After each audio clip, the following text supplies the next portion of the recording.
Warriors, come out to play. Warriors, come out to play. Warriors, come out to play. Warriors, okay, that's enough. No more. Stop. Warriors, come out to play. Romy, you're fucking gay. Okay, no. Oh, you gotta admit that's funny. Come on now. It is funny. That's Romy boy. Roboto. Roboto. Change your settings. Roboto. Shut the hell up. God damn. Boy. Romy boy. Oh my God, what fucking gay. Shut the fuck up. No more. You shut the fuck up. No more. Shut. I am trying to sing right now. No, you're not singing. No, I am going to sing. I want to sing. Oh, you shut up. Don't you mean, you son of a No, bitch. I want to sing. I want to sing. Hey, hold on a second. Hey, Mom. Be quiet. Give me that look. Hey, Count Victor. You want to see next morning? You know what, Big Real here. She'll kill me within an instant. Give me a fucking. Hey, Count Victor's in you. But anyways, folks, I apologize about that. I had to do the intro for that. From that, even the rubber duckies wish he gets in that Coca-Cola car and just run your ass over. Yeah, but I apologize, folks. I actually had to do the bit from the movie The Warriors because that bit was. Hey, I bet you Rory the Warrior is a big fan of the movie. I'm not gonna say that. But anyway, about that particular line, that was a whole improvised line from that movie. It was not planned at all. Actually, there's another thing about that sing that's really interesting, other than the line. Like I told you, Gary. Go ahead. It's really fascinating. Walter Hill, the director, who you all may know as one of the writers of Alien, before he starts saying the line, like a few seconds before he say, if you turn up the volume a bit, you can hear a faint yell of Walter Hill going, "And action." You can actually hear it. I showed to Gary, and he couldn't believe it either. Yeah, it was actually really fascinating. I can't believe I never picked it up. But yes, if you notice, I got a little setup this time. Why? It's nice. Why not have a little setup and bring all my shit and whatnot into the group? But anyways. Greetings, one and all. Welcome back to the network exclusively here on the Film Reviews channel. And for this, it is now time for your episodic weekly weekend program of Flicks with the Dicks. Whoop-de-fucking-do. This is episode number 28 for you all. And for this, we got a lot of... I don't think we're going to have a lot of shit to go over, but we do have some topics and whatnot that we're going to be going over for you all and have a lot of fun with, as always. And before we go, I just want to get my topics out of the way because I do have one little announcement before we do, is just to get my shit out of the way of what I'm going to present. I got theater. I got a little story time for you. I want to go over my theater experience when I went to go do a double header a few days ago. Ooh. Second, I got a trailer discussion from my showing of Jigsaw when the Winchester trailer. I want to go over that. I got a couple new movie news. Speaking of Jigsaw, I'm going to talk about the projected to the top of the box office ahead of Halloween. Rob Zombie coming back, and he wants to revive a certain movie, which I'm not too happy about. I thank Tubby for this one, and as soon as he gave me this particular topic, I have to go over it. Speaking of Rob Zombie, sorry. What? Sorry. Jerome, what do you think of that idea I gave you a while back? Are you up for that? It's only next year, man. It's just giving you plenty of time to think about that. I know.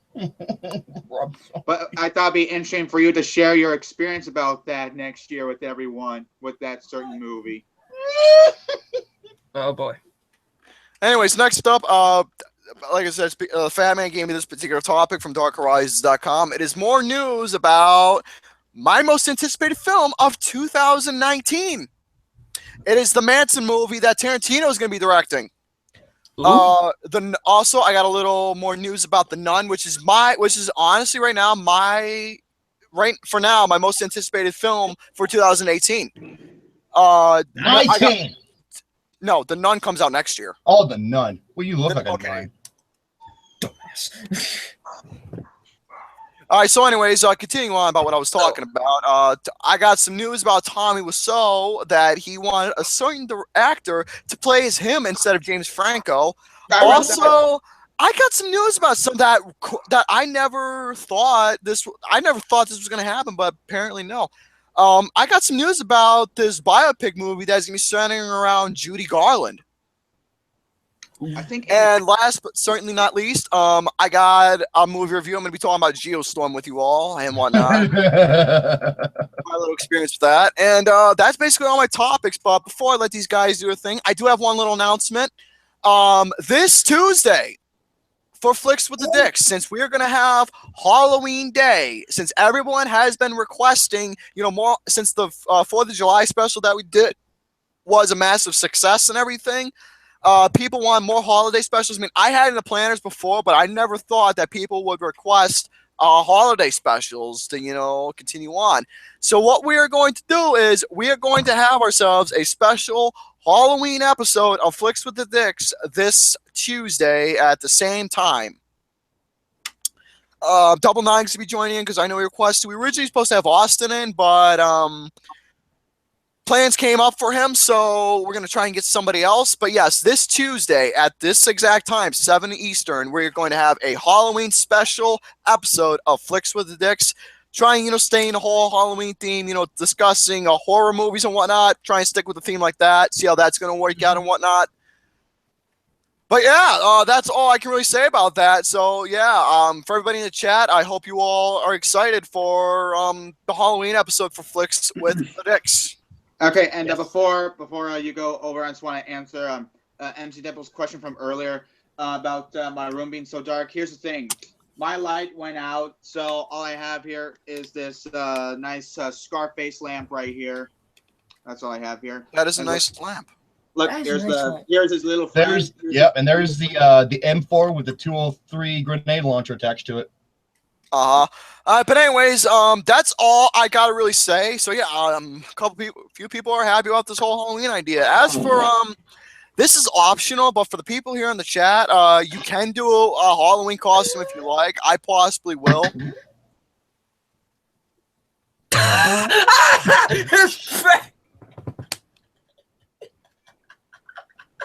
What? Mike, He's like, really? Anyways, as I was saying before, for the people on the chat, it is optional if you want to do a Halloween costume. I plan on doing something myself.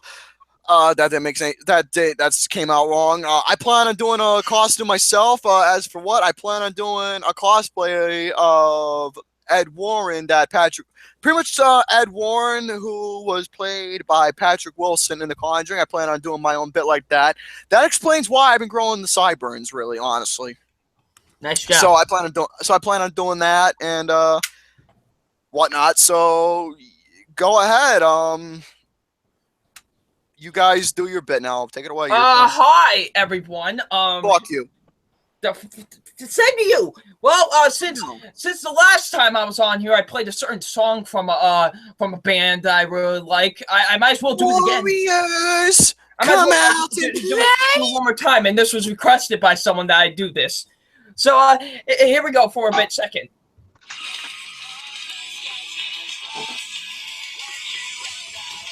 All right, there we go. All right, now on to what I got for topic.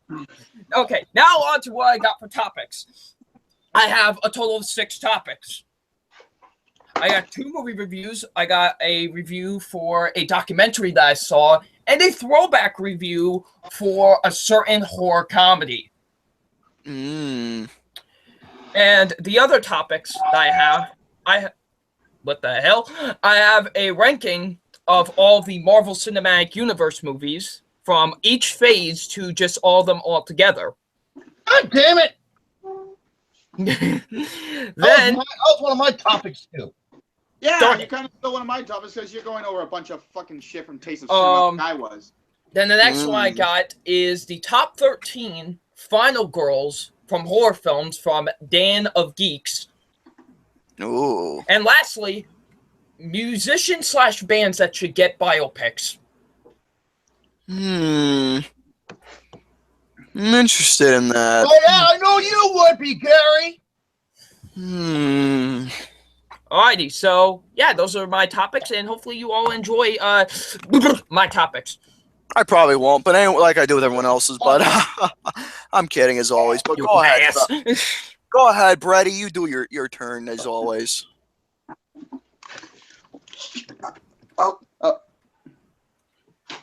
Hi. My lighting so much. My lighting What the so fuck much. is the U-Haul truck out in the front? You moving?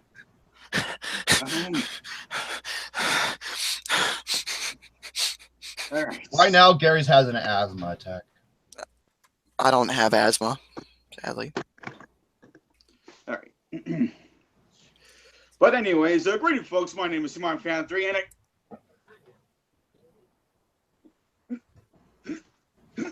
Are you trying to shit? You look like gold dust. Yes. And WrestleMania. Are you guys? Shut your fucking mouths right here, you fat fuck. It is I, the rubber ducky, and I am now taking over Brett's body, and you will do all what you as you are told. You shall kneel before your mightiness, and together we shall create a world of rubber duckies forever. At least that's what it says in Ernie's schedule. Listen here, you ultimate retarded fuck. Sharpest. what just happened? What the hell just happened to me? Exorcist You much? possess. You possess. Don't I was. think I'm gonna exercise your ass. With my big, thick rubber ducky cock, you'll become my personal puppet.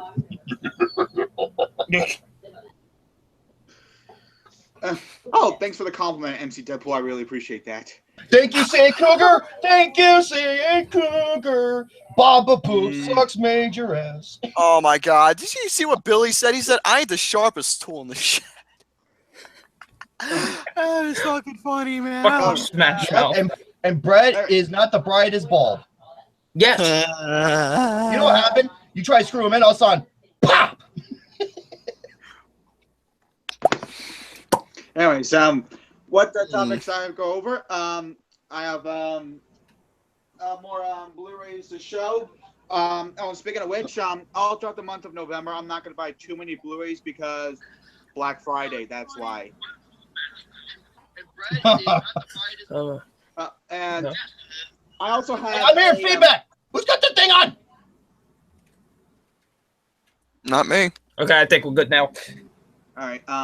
And I have a movie review here, and I think I'm the first person in the NG2C network group to actually watch this movie because no one else would. Denny V beat you to it. Oh, right, yeah. And I have to say, fuck the trailers. That's all I have to say about this movie. Oh, because the trailers and whatnot. Because the trailers market it as one of those types of movies, and I thought, yeah, of course, now I'm afraid. But then I saw a certain review, and that got me interested. And boy, was I wrong about this movie. Let me tell you right now, okay, about this particular movie, everyone in the film forum was yelling at me about me not wanting to see it. Literally, so many people were yelling at me about it. Yeah, because you need to see it, Gary. I don't want to. No! You need to see the movie. No, shut the fuck up! I don't want to! No, shut the fuck up! No, shut the fuck up! I don't want to see the movie! You don't want to see the movie! I don't need to see the movie! What? Wait, hold on. What? Gary, what if I told you the movie? Quiet. I'm doing a show here. I don't need your interruption. Yeah, keep drinking that Coca-Cola. Get all sugar high on me. Go ahead, Brady. I'm sorry. Gary, what if I told you the movie was basically 80s retro, which is kind of what it was going for? I don't know, because like I said, hey Gary, you saw Spider-Man. Yes, I did see Spider-Man Homecoming, but here's the thing though, that was an unintentional watch. I mean, I literally had no plans at all of seeing the movie at all. But here's the thing though about that movie. I'm listening. But anyway, because here's the thing, when I was out in the living room, one of my folks, they got my pops. He rented it from the video store and whatnot, and from there he wanted to see it because it was one of his anticipated films because he likes superhero films and whatnot. So basically, he got the Spider-Man Homecoming, and I was out there. I had nothing to do, so I saw the movie, and surprisingly, it was actually really good. Wait, hold on a second. Aaliyah, are you trying to be a smartass or something? No, don't worry about it. Don't worry about it. Just moving on. I gotta say, you get what I mean when I spelled it wrong, but still.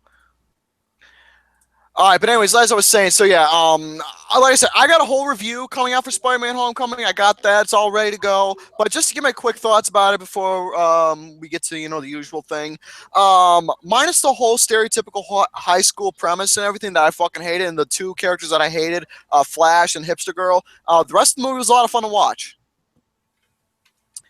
So, anyways, that's all I'm gonna say. It's a 4 out of 5 movie. It really is. So that's all I'm going to say about that. Full details will come down the road.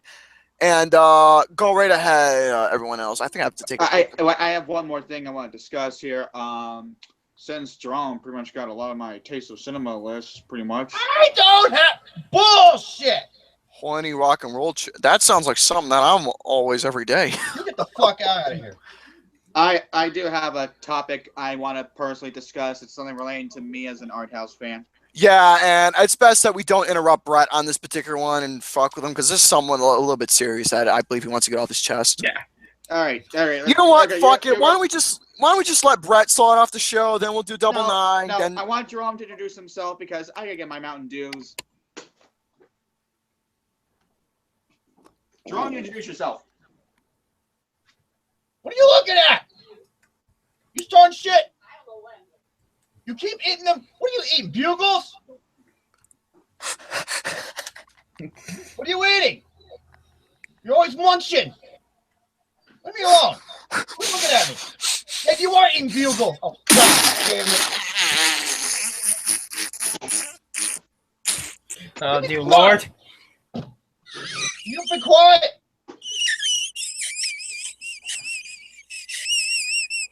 What did I miss? Something about bugles, I don't know. And Gary's now losing his mind. That's what my mom is eating. She's eating fucking bugles. Okay, then. Oh, yeah, and fuck onions. They're goddamn nasty.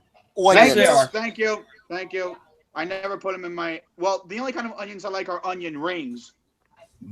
Wait, would you give me a good treat, Jerome? It would be... Well, trick or treat. If it was a trick, it would be a delicious trick. Mm-hmm. Shut the fuck up, Gary. I can feel your look, asshole. Shut up. What? Am I allowed I'm allowed to have the hots for her too if I wanna. Hold on. What now? What? Bonnie comes, that will stop. No, I'm gonna. No bullshit. No bullshit. Bullshit.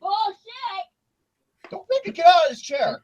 I'm a dog maniac. He said, Gary, he said, are you laughing or making tea? What? Get out of here. Go ahead. Go. Get going. You get going. You get out of here. Get out of here. What did I miss? You missed a lot. God damn it. Would you get out of here? What'd you just say again? Gosh darn it. All right. Get out of here. I'm going to shove that Coca-Cola can up your butt. Love you too. Okay. As I was before I got really interrupted. Well, then again, you know what she says? What? She don't need her 2x4. She'll just go for a gun. I should know. She has a 44. Ladies and gentlemen, welcome to this latest edition of episode 28 for Flicks with a Dex. Introducing, hey, what's up, you guys? My name's Peter Parker. Fuck you, Brett. My movie is awesome. I get to score with the hot chick. Her name is Mary Jane. I'm taking pictures of that for the next slideshow. I'm taking pictures of that too. And then we got Brett Superman Final 3 year. Yeah, next year I agreed to do a review with him. Well, here's the thing. Okay, I'm just gonna say this real quick.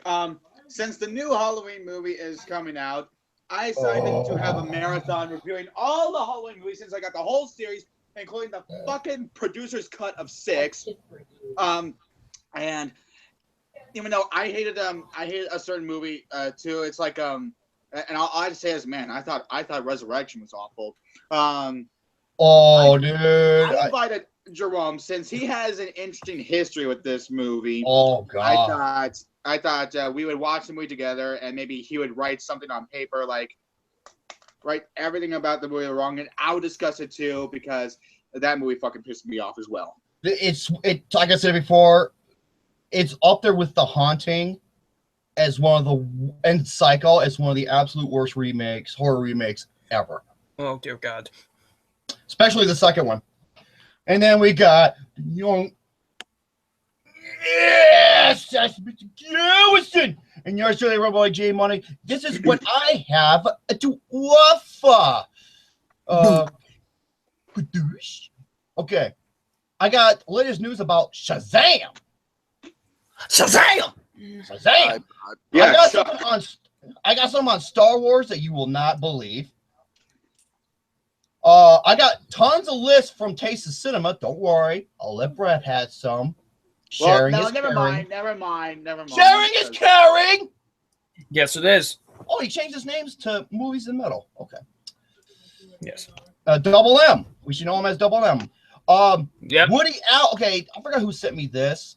Did you know that kid's got a big boner for me? Be quiet. He does. Well, doesn't everybody, to be completely honest with you? Well, I Dude, do. I take that as a fucking compliment. I get dicks hard and pussy's wet. Yes. I'm fucking. I know how to do it, man. I know how to do it. You are Jesus. I am. I'm a god. Yes. You're okay. You're Jesus. I'm a god. There you go. Yes. There you go. I mean, I do have the hair to prove it. Yes, you. Well, you did. I did. No, I'm talking the other hair. Yeah, even Lee's like, ew. Yeah, ew. But here's the thing. Okay, when a woman's I'm not gonna bother. If you when a woman gets all Okay, and now here's my next topic. Jesus Christ, Gary, you fucking imbecile. Gary, shut the fuck up. Oh yeah, I think. Sorry. Woody Allen's latest project. pinches Gary's nipples, tweet. Oh. That I believe MC Deadpool. He was the one that sent that in the film. Thank you, Deadpool. I'm gonna tell you the latest news of the 128 movie tournament. I know I've been talking about the last 2 weeks, but I have to talk about it now. Armand White. Is he the worst film critic ever? We should go over him pretty soon. We shall find out. I got something about the 10 Oscars they should definitely give back.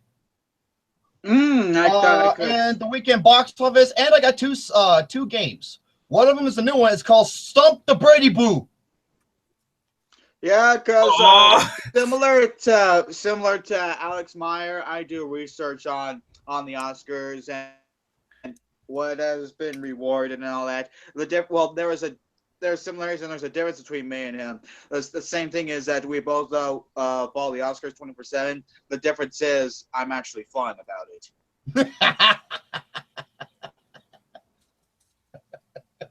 Oh my God. No, Brett T. BRETTY Boo. Where you folks can ask him an Oscar question and we see if we can stump in. I want to make a bet. There's gotta be a bet. And if the show gets to 45 likes, I will do the biggest slideshow segment ever. Of all time.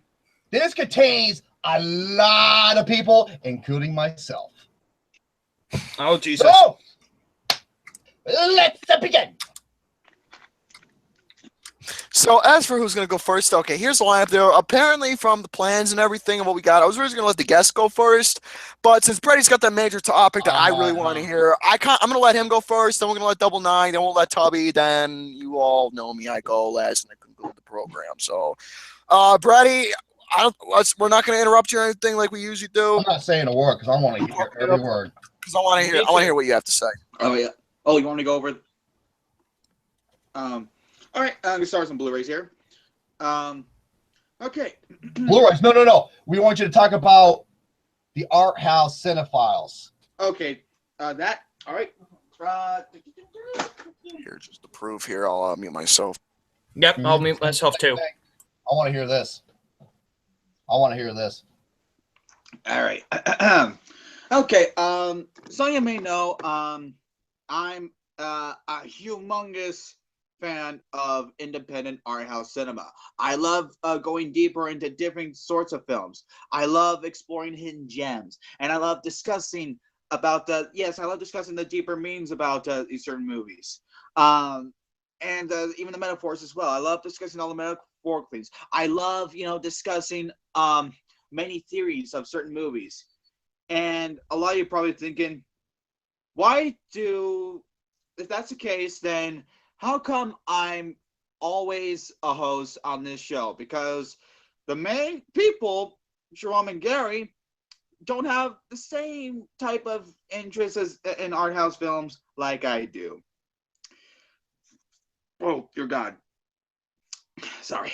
Here's the thing. Because there's only very few of me.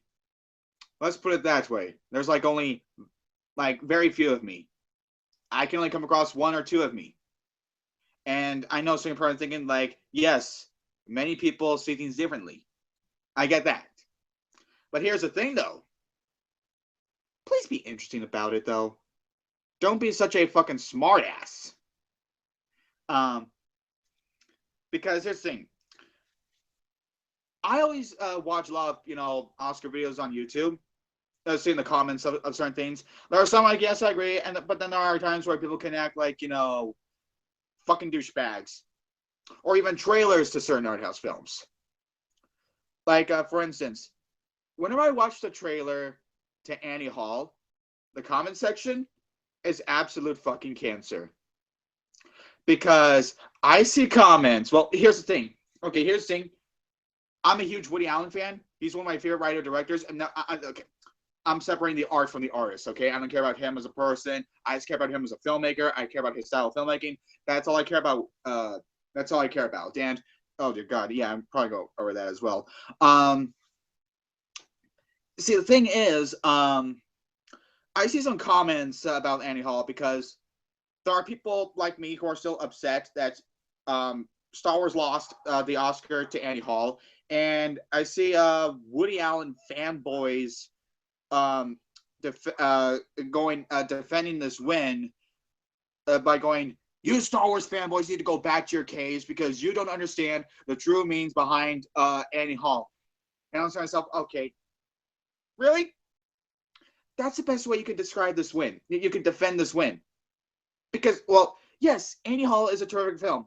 But, however, if you look at both films objectively, Annie Hall and Star Wars, whether or not you love one film more than the other, you have to admit, if you look at the behind the scenes of Star Wars,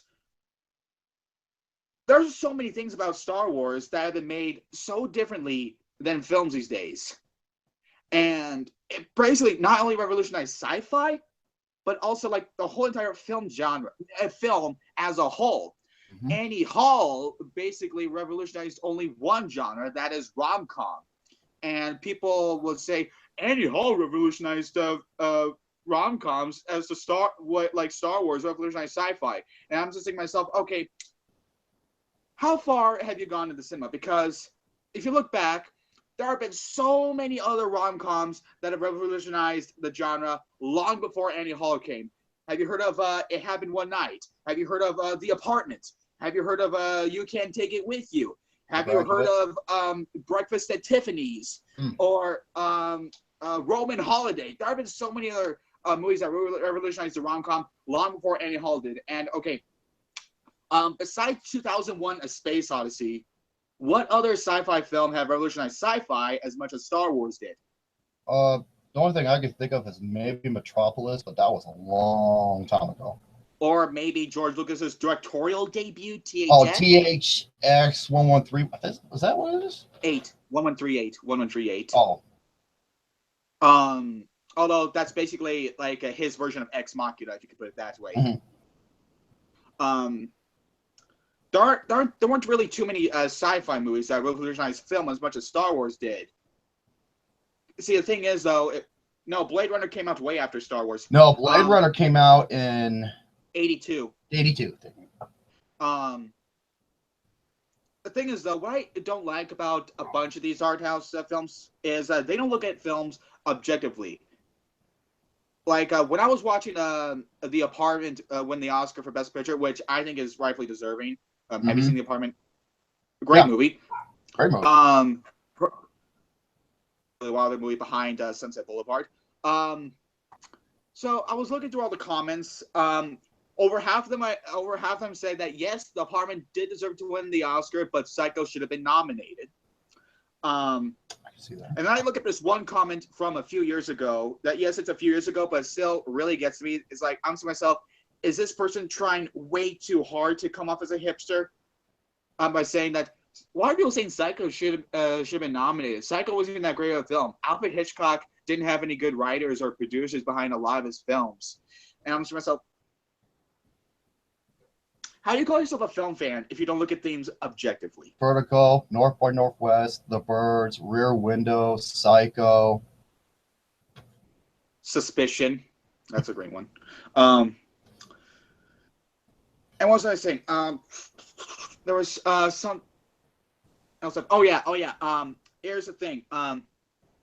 Here's a movie that's considered one of the greatest to come out in the 90s. I think it's overrated. The Matrix. I think that movie's overrated. Oh, you woke up to one eye. I know what you're gonna say. Okay, here's the thing about me with The Matrix. Looking at it up, okay, subjectively first, then objectively. Subjectively, I think the movie is pretty self-serious, and I find the acting to be pretty wooden, and I find Keanu Reeves and Carrie-Anne Moss's chemistry to be pretty dull, and I find the line delivery of the performances to be pretty weak. The only performance I love, the only character I love is Hugo Weaving. I thought he was the best part of The Matrix.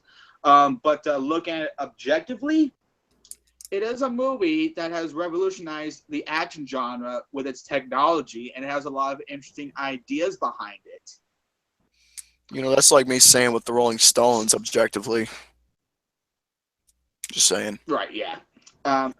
So, because that, looking at an objective standpoint, I think The Matrix should have been nominated for Best Picture over The Cider House Rules, or as I call it, The Preachy House Sucks. I agree. What, have you seen that movie? The Cider House Rules? No, I just agree that The Matrix should have been nominated. Right, yeah.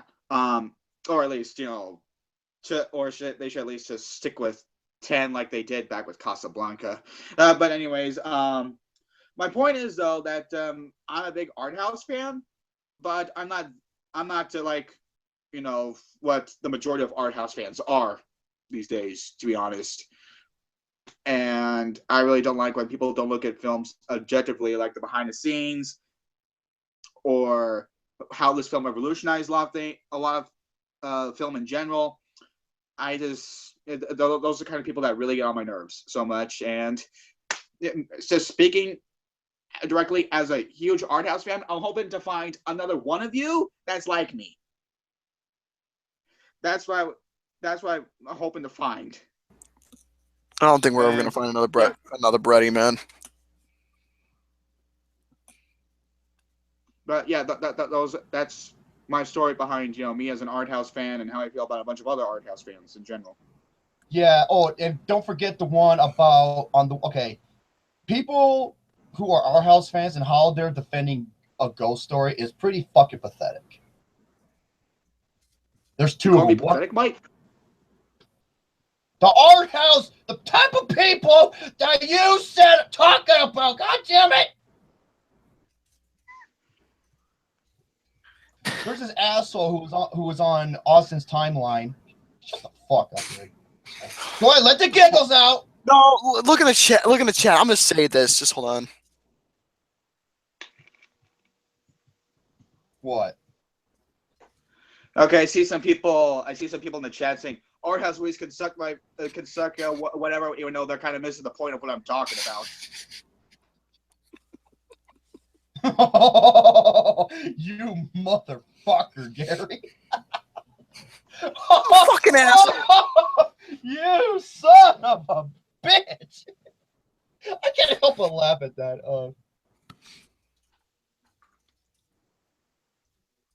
Go ahead, Brett. I'm sorry. I see people in the. I just want to say this. I see people. Quiet, Gary. Okay, there's this asshole I see people in the chat. Sorry, who I said, see people in the chat. Hi, Gary. I see people in the I chat. see Yeah, him. discuss. He said this. If you're calling, people who call a movie pretentious means you're pretentious. And another one said this. If you say that Ghost Story is pretentious, you don't know the definition of the word, what the word means. So you know what I did? So in Brett and all, I said, I went to this guy's tweet and I posted, or I commented the actual definition of the word. And the fucking hell, the word word itself calls itself bullshit. That's something. No, the word That metaphor. guy? No, if it's Yeah, that word. That guy I follow on Twitter. At first he seems seems good, but then I don't know. He's just fucking insane. He's like obsessing over people who love Wonder Woman or people who love Ed. He's like flat out obsessing over them because he doesn't care for Wonder Woman and he doesn't care for the movie Ed. And he's just obsessing over people who love those movies. yeah, people. This is why I blushes at Gary's comment. Hey, Tiffy, if you're wet, honey, I don't care. Gary. That's a compliment for me. Hey, if God. it's like Niagara Falls down there, Oh my Gary, Shut up! Shut up! I'm going to have. drunk Okay, in that okay. bullshit. Here. Don't break them, you dumb shit. It's like Double Nine when he did that video. Problems I have with Stereotypical Cinephiles. It's one of the greatest videos I have ever done. No, it is the greatest motherfucking video ever. Can they speak the truth? No, the greatest video I've ever done is the Independence Day one. Wait, let Brett talk. I just talked, Mike. He was talking, Deadpool. Hey, you know what? Hey, Deadpool, you better be nice, or else I'll go after Danella Vanilla again. Oh boy. You know, speaking about people talking about, giving Oscars back, from other, that's one of my topics, but we'll get to that. So thank you, Brett. You speak the fucking truth. Just like my honey in the chat, I wish I could make a cloning machine and clone a bunch of you because you make the world a better place, unlike some assholes. Gary. Okay,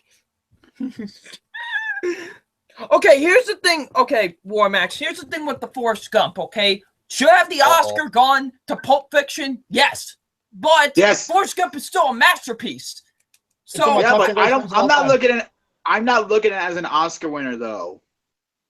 That's the thing. CA Cook goes, because I said Danella Vanilla. In case CA Cook goes, Romy, you son of a bitch.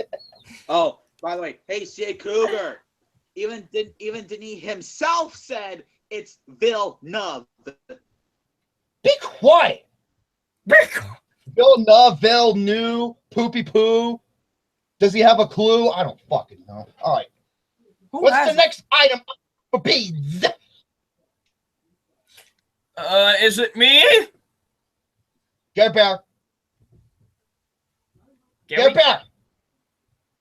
I think he's in the restroom. I ain't fucking stupid. I had this thing on mute. You muted yourself again, you damn dumb shit. I'm saying in the chat that, people are, saying, oh, Forrest Gump's better. But here's the thing. No, my perspective here, objectively, I can't choose which one's better because those films are both 6 out of 5s to me, and I can't choose which one's better because they're both bona fide masterpieces.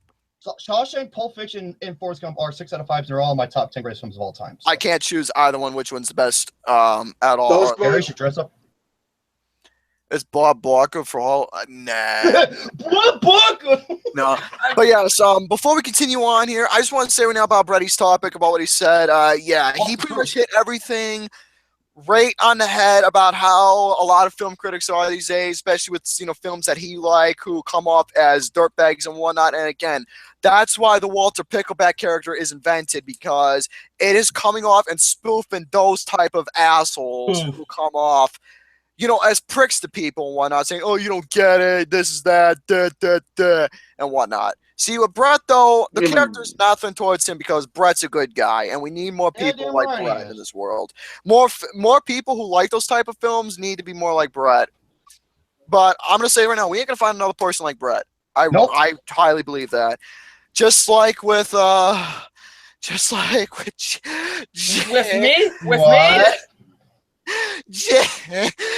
Oh, your favorite Stone. She's so pretty and gorgeous. You reminds me of a certain person I know. But anyways, back to being serious. Yeah, Brett, again, that was an outstanding. You present yourself really well. Great topic, dude. And so yeah, Brett, since you're still in the spotlight, you want to go over your stuff, or do you want to switch over to Double Nine before we go back to you? You choose. I guess might as well, because I don't have very much to talk about. A few more things. All right, and we already know the bit that he does. That he starts off with. So, as always, are we gonna have Blu-Ray Brett? Oh, we're gonna have Blu-Ray Brett. Let's go. Blu-ray Dan, suck a cock. I said Blu-ray Brett, dummy. I know. Blu-ray Dan can suck a cock. Oh. Okay. Because he's a big fat cock. All right. Actually, I thought chickens were. No, that's roosters. All right. First Blu-ray I have here is a pretty overlooked movie starring a pretty overlooked actor, and that is Kevin Bacon in Stir of Echoes. I thought you would talk about Footloose. Tubby, the original's better. Fuck up! Horror movies, Gary. Horror movies. Yeah, Gary. the original is a horror movie. It sucked. Oh. Oh, look what you did. I'm just fucking with him. Gary, say. I'm just saying the original's good. Yeah, Stir of Echoes, really underrated. Overlooked. Good. This is directed by David Koepp, who co-wrote Jurassic Park and directed Premium Rush with Joseph Gordon-Levitt, and then went on to do Mordecai. Mordecai. Oh, worst fucking movies ever. Mordecai, I'm gonna die. No, Mordecai, I'd rather die, because that's how I felt when I saw it. It's pretty upsetting. This is from the same director of Stir of Echoes. Oh, and he also did A Secret Window with Johnny Depp. A Secret Window. Secret Window. This came out in 1999, a great year for horror movies. The Sixth Sense, The Blair Witch Project, and Stir of Echoes. And I came out my mother's vagina that year. Would you be quiet, Double Nine? Jesus Christ. It's such a pretty psychological film. It has some really unique ideas, and it's actually pretty overlooked. It's an overlooked horror movie starring a pretty overlooked actor who doesn't get enough work these days. Mother's vagina.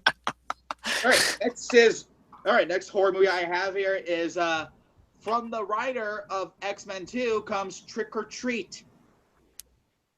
I'm not too familiar with that one. Oh. It's basically like this generation's John Carpenter's Halloween. It's like an anthology film, right? There's like 3 different stories that go on during the movie. Right, and Anna Paquin's in it. That's pretty cool. I'm not familiar. Oh, this is actually a pretty creepy film, and I highly recommend you see this one. This is actually a pretty damn good horror movie. And he also did Krampus. The director did Krampus. That came out last year. I thought I managed to see that. That was actually I think it's an underappreciated film. I think it was okay. Oh, Luke Nukem loved it. I think it was okay. Oh yeah. All right. Next horror movie I have here is a classic. Is a classic film that was ruined by a remake, and that is Robert Wise's The Haunting. Oh, I thought it was Footloose. I'm sorry. Okay, Double Nine. Unleash your hate. Oh no. Okay, listen. The original is very good. I actually like the original a lot. The remake is the worst horror film I've ever seen in my life. It's one of the worst remakes ever. I think it is the worst remake ever made. Oh my god, it's unbelievably fucking. Don't you have that? Well, I'm gonna movie let Brett. I'm Return gonna let Brett continue. Go ahead, continue, Brett. It's a really good psychological ghost story about a house that is pretty much possessed, and Julie Harris in the movie is such a brilliant character study because she has seen things to the house only she could see. Everyone else believes that she could be crazy, and it's such a brilliant character-driven horror film, and by a great director who knows musicals. Well, That's a great one. Next here is a horror movie from the '80s,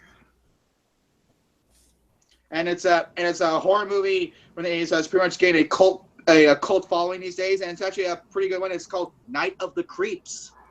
I have never heard of that one. I've never heard of that one either. I'll be damned. Oh, bye. I'm surprised because this came out in the '80s. So it's about these freshman students who are trying to get into a frat party, and there's this girl that he likes, and pretty much wants to get her pussy. And so he is told by these upper class level of I'm so impressed. and That was what? Oh Jesus! Oh God! Don't die! I'm so and it's but it was so That was actually really good. And they were told to get this frozen body. No, not Walt Disney.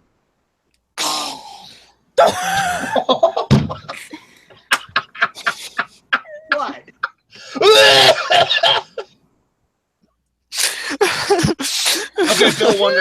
Okay, Bill Wonder. What you said that was funny because you know I say how many stars would you? Ben says how much push would you give this movie? Question is, I want to know how many Asian chicks. So they let this body out. It turns out that body's been infected by these little creatures, and now they're affecting everyone. And it's pretty much a hellish nightmare for this college party. Wait, hey Brett, who directed this movie? Fred Decker. Oh, okay. Fred Decker. No, you said it all right. It says Dicker. Fred Fox. Oh, wait. Some person said from the director of Speaking. What movie are you talking about, Justin? Oh, the remake of The Haunting. Oh, yeah. Dude, he also did Speed 2. Dude, he went from doing a couple of great movies, especially one of the greatest action films, into shit. I think The Haunting's worse than Speed 2. Oh, by the way, speaking of horror remakes, here's one of the best horror remakes. The Fly? To me, that's more like a thriller. This is more of an action horror movie, and Zack Snyder's Dawn of the Dead. Oh, that was a zombie film. That's one of We'll get to the zombie films I the like. unrated version. It's like 10-15 minutes longer. It's so much fucking better. Yeah. Love It's it. one of those speaking of George Romero classics, we'll get to that later. All right. Next one I have here is hey Gary, where's your rubber ducky? Because I got the Ullman collection. Oh, Damien, he's right here. Damien's right there. Oh, the first Ullman movie, I was very mixed with that film, but I never seen the other ones. I heard the other ones were really terrible. No, the original. The other ones are not that great. Oh, the remake's terrible. It comes with the remake. Yeah, that's where Rubber Ducky got his name, thanks to the Ullman. Yeah. And the third one introduced us all to Sam Neill. Yeah, him.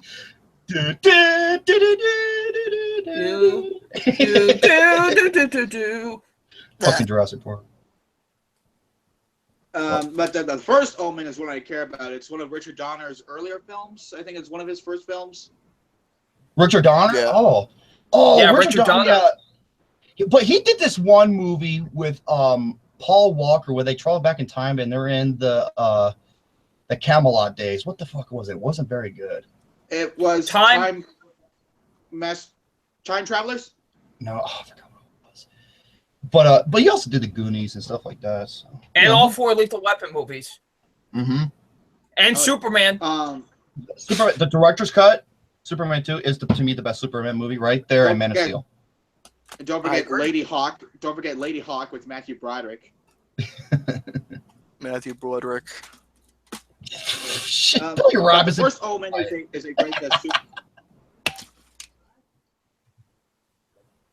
The First Omen is a great supernatural horror film with a great performance by the kid, who unfortunately doesn't get to do much in his career, and a great performance from Gregory Peck. Oh, Gregory Peck, he was actually, I'm not gonna lie, he was superb in the film. Mm-hmm. But none's gonna beat The Kill of Mockingbird. Oh, I said it before. I'm gonna say it again. It's the greatest performance of all time. But the real star of The Omen was Jerry Goldsmith. The kid plays Damien, right? Yeah. No. Oh, I'm stupid. Jerry Goldsmith. I said Jerry Goldsmith. He's the star of the movie. Because his score. Gregory Peck. I'm an asshole. Timeline. Yeah, the original Omen, I'm not saying it's a perfect movie, but it's good, especially for what it was able to present, especially the Damien. Remake, fuck it. If you want to know how to do a great remake, it's like I said, wait for a long duration of time and then do it. Look at 310 to Yuma. By the way, I think that remake is way better than the original. No, it's superior of the original. Don't forget other superior remakes like John Carpenter's The Thing and The Fly, The Lord of the Rings. Does that count? Because there was an animated film series. By the way, you want to know what just struck me? By a pretty underrated animator. Doesn't get enough credit. You want to know what struck me? Damien, when he was a little boy, he grew up to be Angus Young in AC/DC. No, he grew up to be the fucking Baron of Hell in The Pick of Destiny. Personally, I think he grew up to be Angus Young. Interesting fact, that was played by Dave Grohl, who was the drummer of Nirvana and is the lead singer of the Foo Fighters. Foo Fighters. Yes, the Foo Fighters. Movies and metal says son of a bitch keeps saying to use a real name. John Doe. John Doe. That's the name you use if you don't want no one else. Okay, I got an idea. Use your name Mike Unstinks. Actually, I got a better name for you. Call yourself Bob Bitchum. There you go. Bob Bit. Okay. There you go. Bob Bitchum. Gary, you get all credit. There, I just put it in a thing. There you go. Bob Bitchum. Gary gets all credit for bringing that up. There you go. Bob Bitchum. All right. Next book I have here is a remake of a George Romero film. No, it's not Dawn of the Dead. It's The Crazies. I never heard of it. Oh, yeah. I know that movie. I remember seeing this. I'm just like, I don't know if that's going to be any good. And I watched it. I was just like, wow. It's actually surprising. It's surprisingly better than the George Romero movie. Yeah, I couldn't believe it. This is a pretty well directed film with some great performances, like Timothy Olyphant, who you may remember as the villain in Die Hard 4. I actually remember. Okay, Timothy Olyphant. I think he's known best, even though it's on HBO. It's a show called Deadwood. Yeah, I heard about that with Ian McShane. Fucking love that show. What? Crazies is a great remake. I couldn't believe it. I thought it was gonna be shit. I really did. I just was like, oh god. And I was like, really good. Couldn't believe it. That was a shocker. Oh yeah. And next blue I have here is a pretty overlooked Tim Burton movie. That is Corpse Bride. Good movie. I like that movie a lot. I don't know why. I was just never a fan of the animation style that they were doing with those type of movies. I really wasn't. Well, do you like what's that stop motion studio who did Coraline, Kubo? Leica. What about Leica? They're fucking great. Kubo, I really love that animation. I really did. That was a stop. Well, that's the same people who also did Coraline and Paranorman. Coraline I never see, but Paranorman I never seen either. Coraline, I Oh. think it's their best movie. Oh, you get the fuck out of here. It's Kubo. Kubo. No, it's Coraline. Cool. Oh, shit. Cool. Give me Cool. Ball. Coraline. Okay, I want someone to make a gif of what Gary just did there. Hey, Tony! Hey, Tony! Yes, he's the master of that. You know, I'm gonna shut the fuck up. But that's what makes Brett's segments even better is us bullshitting about certain films, and it's just it connects like a tree, like my cock in a Gary's butt. But The Corpse Bride is actually a pretty good movie. I love the performances of Johnny Depp and Helena Bonham Carter have really good chemistry. As an ending, I really don't expect in a movie like that. It's yeah, Johnny Depp, Helena Bonham Carter, and Tim Burton all together in a movie. Boy, that's something new. Well, they're really good together. They're all really good together. Well, Helena Bonham Carter and Tim Burton are no longer together. Oh yeah. Oh. I'm like I said, Tim Burton, please do the sequel to Beetlejuice. Yes. He's working on it. He's working on it. Beetlejuice is his best. Well, yeah, Beetlejuice I think is my favorite from him. Mine's Ed Wood. Fuck you. Oh, thank you, Double Nine. Thank you, Double Nine. That's also my favorite Burton movie. Yes. Ed Wood. Ed Wood's great too.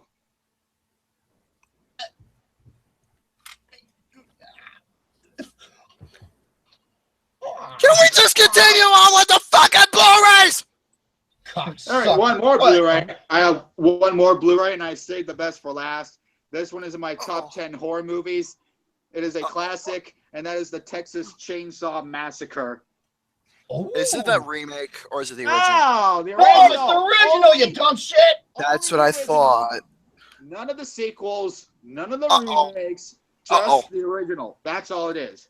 Okay, and you know what? Rest in peace to Toby Hooper, director of this original. It's pretty much like the first slasher movie in a way, isn't it? Yeah, exactly. And before Gary, Jaws, quiet.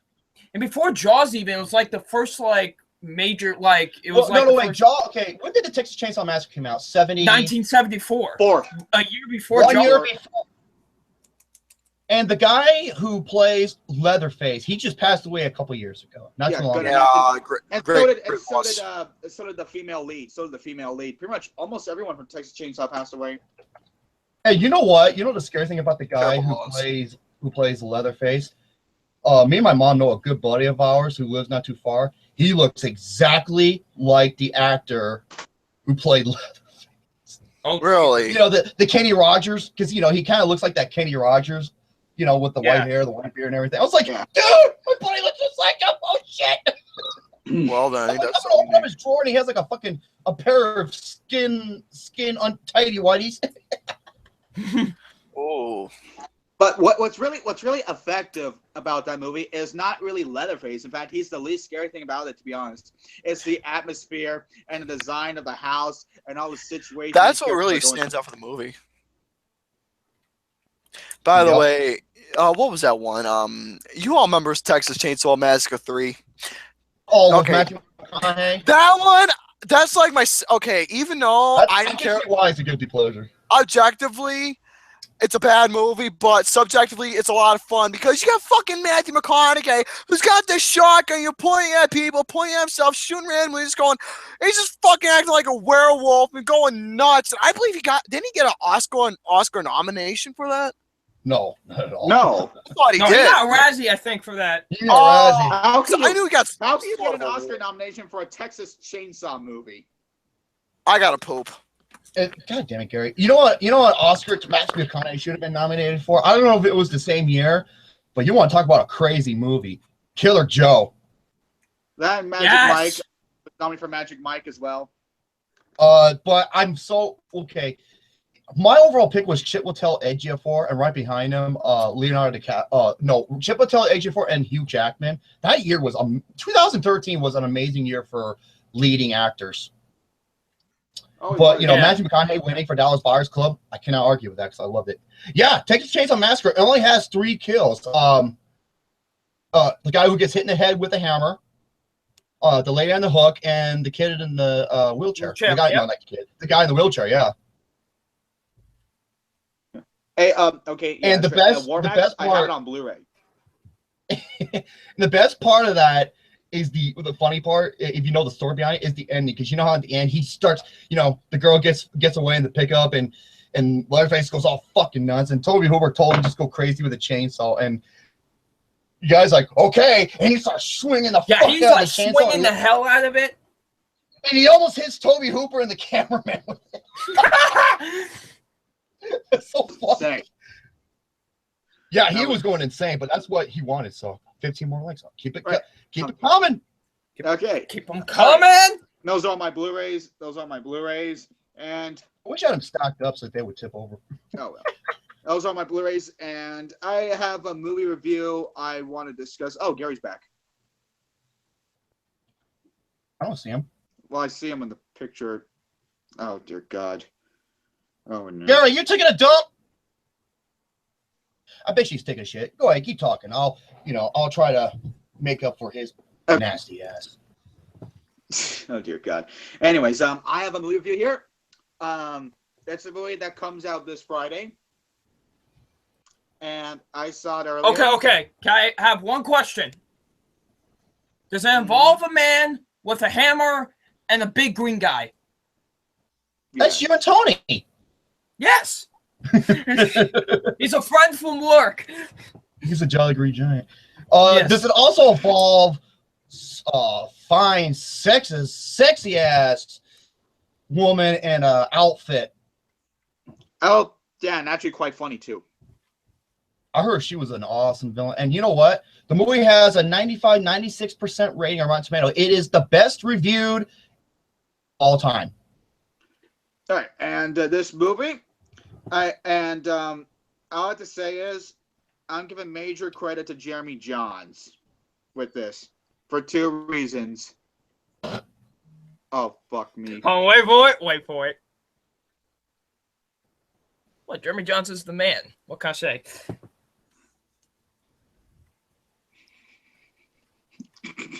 Yes, I know about his Dunkirk review, Jerome. As you were. No, it's not about that.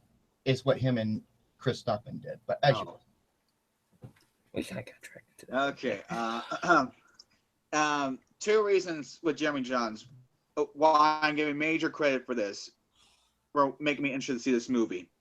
One, he described that this movie is an all-out comedy. That's not what I got from the trailers. What I got from the trailers is it looked like a typical superhero movie with some form of comedy in. Yes, I know the director. I can't pronounce his name, and I'm not even going to try. And the director, he did 2 comedic films. Yeah, What We Do in the Shadows. And Hunt for the Wilder People. I heard those movies. I have never seen that. I heard those movies are hilarious. And that's the reason why when Jeremy Jahns said that this movie is actually a comedy like Guardians of the Galaxy, I was like, really? That's kind of like what the Avengers was too, in a way. I really didn't see that. Oh my God, that movie has some of the best laughs ever, especially what the Hulk does to Thor and Loki. I almost fell out of my fucking seat. And Really? Billy Robinson's prediction: Chris fucking gives Thor Ragnarok an A-. Oh, no, I rolled up in heaven. Oh boy. And Woo! another reason why I'm giving major credit to Jeremy Jahns for this is Oh, I know what's coming. I'm going to use that for the rest of my days. Anyways, the movie. Yes. The movie I'm talking about here is a Thor Ragnarok. Yes. Thor Ragnarok. No, that wasn't creepy at all. Shut Yes. up, Gary. That line is gonna fucking stick with me for the rest of the year. It is. Whore and Thulk. Anyways. Thor and Thulk, people. Let's go. All right. What's great about this is what really stood out for me the most is the comedy.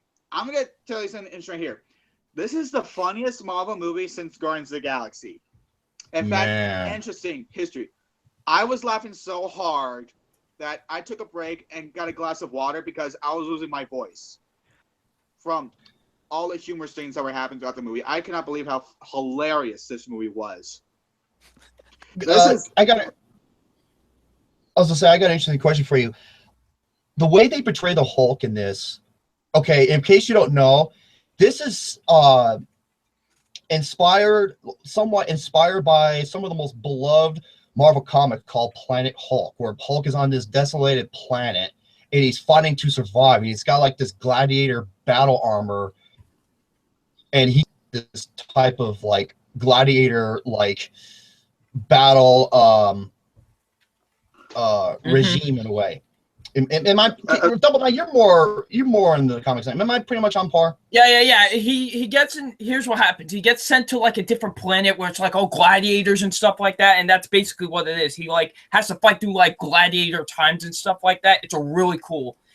And the animated movie that they based upon it is really interesting. I really like it a lot.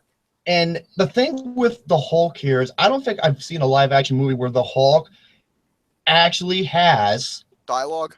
A legit conversation. Oh. Yeah. I'm gonna say this, how Mark Ruffalo portrays the Hulk in this movie. I thought he was just absolutely terrific in this movie. And when the Hulk talks, you get to hear some interesting character development with him. Yeah, Gary. Yeah, there you go. The Thor. Gary, Whore and Hulk. Whore and Hulk?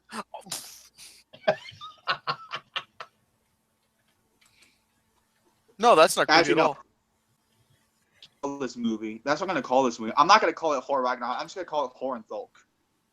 Horror and Hulk. Horror and Hulk, the movie. Who the fuck said that? I gotta scroll up. Who the fuck said that? Oh, MC Depp said it. Okay, as you were. So. No, Jeremy John said it first, but that was by accident. Well, I guess the cocaine went to his head and gave him an idea. Well, I mean, the cocaine goes to my head too. So, I mean.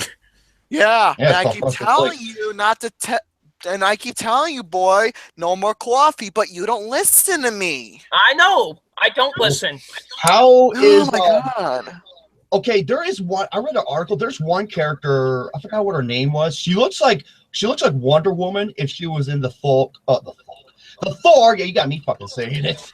The Thor series. I forgot what her name was. She's not in the Thor movie. Kate Blanchett? No, not her. I know who he's talking about. The other girl. She's this tall brunette chick. She kind of looks like Xena Warrior Princess, and she's like on Thor's side. When she first, I'm not gonna say it, but her introduction, I was dying. I've thrown humor into her, but how she introduced herself, I was fucking laughing. Okay. Oh, one more question. I'll let you be. What's the name of that fucking supporting character I cannot stand? Some dickhead. Well, she is a dick. What's her name? Kat Dennings. Kat Dennings. Is she in this movie? No Kat Dennings. No Natalie Portman. Yes. Thank you. Fucking thank you. If I was Thor, I would have thrown that Mjolnir right to her fucking skull. Oh my God. Keep talking. I got that. That gave me a rumble in my tummy. His nipples are going. All right, Brett. No Kat Dennings and no Natalie Portman. No Natalie Portman, unfortunately. But it's not a total loss. Yeah. And Kate Blanchett. Okay, I'm going to talk about Kate Blanchett. What's really so shocking is she is an MCU villain that is interesting. What? It's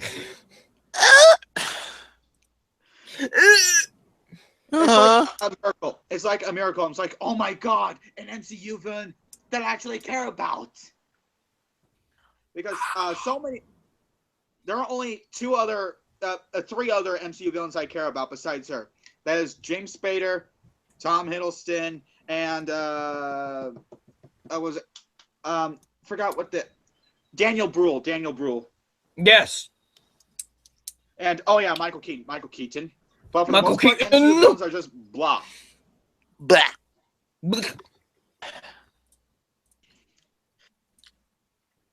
But Kate Blanchett actually has a backstory that's actually pretty interesting, and it gives her more depth than just she's a big villain. Yeah, and I want to destroy the world. I know what you're talking about. I want to destroy. They actually give her a lot of interesting character development. And speaking of character development, I think this is Chris Hemsworth's best portrayal of horror ever. Yes. Because horror actually has a lot of comedic moments that I don't expect from him. Horror is really not the funny type. But certain reactions, you get a lot of reactions from him to certain things, just really unexpected. And I thought it was just absolutely amazing. And Jeff Goldblum. Okay, Jeff Goldblum. I gotta know about this. He's my man. Jeff Goldblum steals every scene he is in. He is just yes, damn I entertaining. want this. He's basically being Jeff Goldblum, but I love him for that. Oh yeah. Oh yeah, hell yes. And he was actually really funny. Actually, really funny in the movie. Good shit. Yes, Chris Hemsworth is a funny dude. I'm talking about him in the MCU. I really find him to be the least interesting MCU character so far. But here in this movie, he's actually really interesting. That like this. So this is not only better than the other horrors. This blows the other horrors out of the water. But this is scene, and I'm gonna go as far as to say like this is so far the best MCU film I've seen so far. So far, the best MCU film. You know, every time I hear you say the word horror, it makes me want to go find a prostitute in Las Vegas in a couple of weeks. I'm sorry, Brett. I'm sorry. Wow. This top so far, this topped Doctor Strange as being my favorite MCU film. Let's see what Infinity War does. Oh boy. And I guess you could, I could call this like the best Thulk movie. It's not really a Thulk movie. Yes. Even though there's a lot of interesting things about Thulk that is actually pretty well developed in this movie. Cool. And the CGI is just absolutely amazing. It's really colorful. It's like so far the most colorful Marvel movie I've ever seen. Colorful like a rainbow. Yeah, something like that. Yeah. He went to go take a shit. Then that's where he went. Yeah, he went to go poopy like I did. But here's the thing, though. I don't take all day. Oh, Jesus. I do. So. I'm sorry. Okay, I'm gonna stop talking about me and my shits. But go ahead. I'm sorry. But overall, Horror and Thulk for me is my favorite MCU film, and also the best horror movie I've seen. And so far, this is the second best superhero movie of the year, behind Logan. Now, I want to ask you, is this going to be in your top 10? No. No? No! But you loved it so much, though. You gave it a 9 out of... I spoiled it. I spoiled it. Yeah. Yeah, I like I said. I spoiled it. 9 out of 10. I spoiled your rating. Me and my big mouth. I fucking spoiled it for you. Thanks a lot. I feel ashamed of myself. I feel ashamed of myself right now. I seriously feel so ashamed of myself. I feel ashamed of myself. I really do. Shit. I know I'm a dumb shit. You have every right to hate me. Hello, Andrew. You have a right to hate me. I feel so bad. For everybody in the chat, you have a right to hate me now. I can't believe that I spoiled his rating. I'm terrible. I'm a terrible, terrible, terrible person. You might as well. Yeah. Sorry. Yeah, I'm not inviting you to watch The Sixth Sense with people. What? I'm hearing Jerome's dog barking. Why are you? How come you don't want? I love you. I love you too, Andy. I thought you loved me. What are you doing? Yeah, I love you. I love you more, Andy. You're amazing too. See, Andy. I personally thought Andy never really liked me, but he does from the way it looks. I really thought he never liked me at first, but he does. I'm surprised. Have I watched Straight Outta Compton? I have seen Straight Outta Compton. That was one of my best films of 2015, and I love Tiffy. Out of all the people, you're the one who fucking loves me the most. Well, double M's competition and double What? M. You got Okay. Tiffy, baby. You got competition, sweetheart. You do. I have it on Alright. Blu-ray. Yes, you do. Yes, you do. Double M, you got competition between Tiffy and Double Nine here. You got competition. You got bad Yay. competition. See, everyone loves me. So yeah, overall, I'll give Horror and Thulk a 9 out of 10. And again, folks, 9 out of 10. I'm staying by. I'm gonna call it that from now on, and I'm gonna call those characters those from now on. Really? Yeah. Oh, look at you, sexy thing. Just don't make it overstay its welcome, because that could happen sometimes. Just don't do that. You know what I mean? Like. Well then. Oh hey, oh Dummy's back. This is great. Who's Dummy? I Who feel you 5 think? pounds lighter. No one cares. You literally missed the entire review, dumb shit. That's okay. Let's continue. I ruined his review, sadly, because I spoiled his rating before he said it. Who's rating?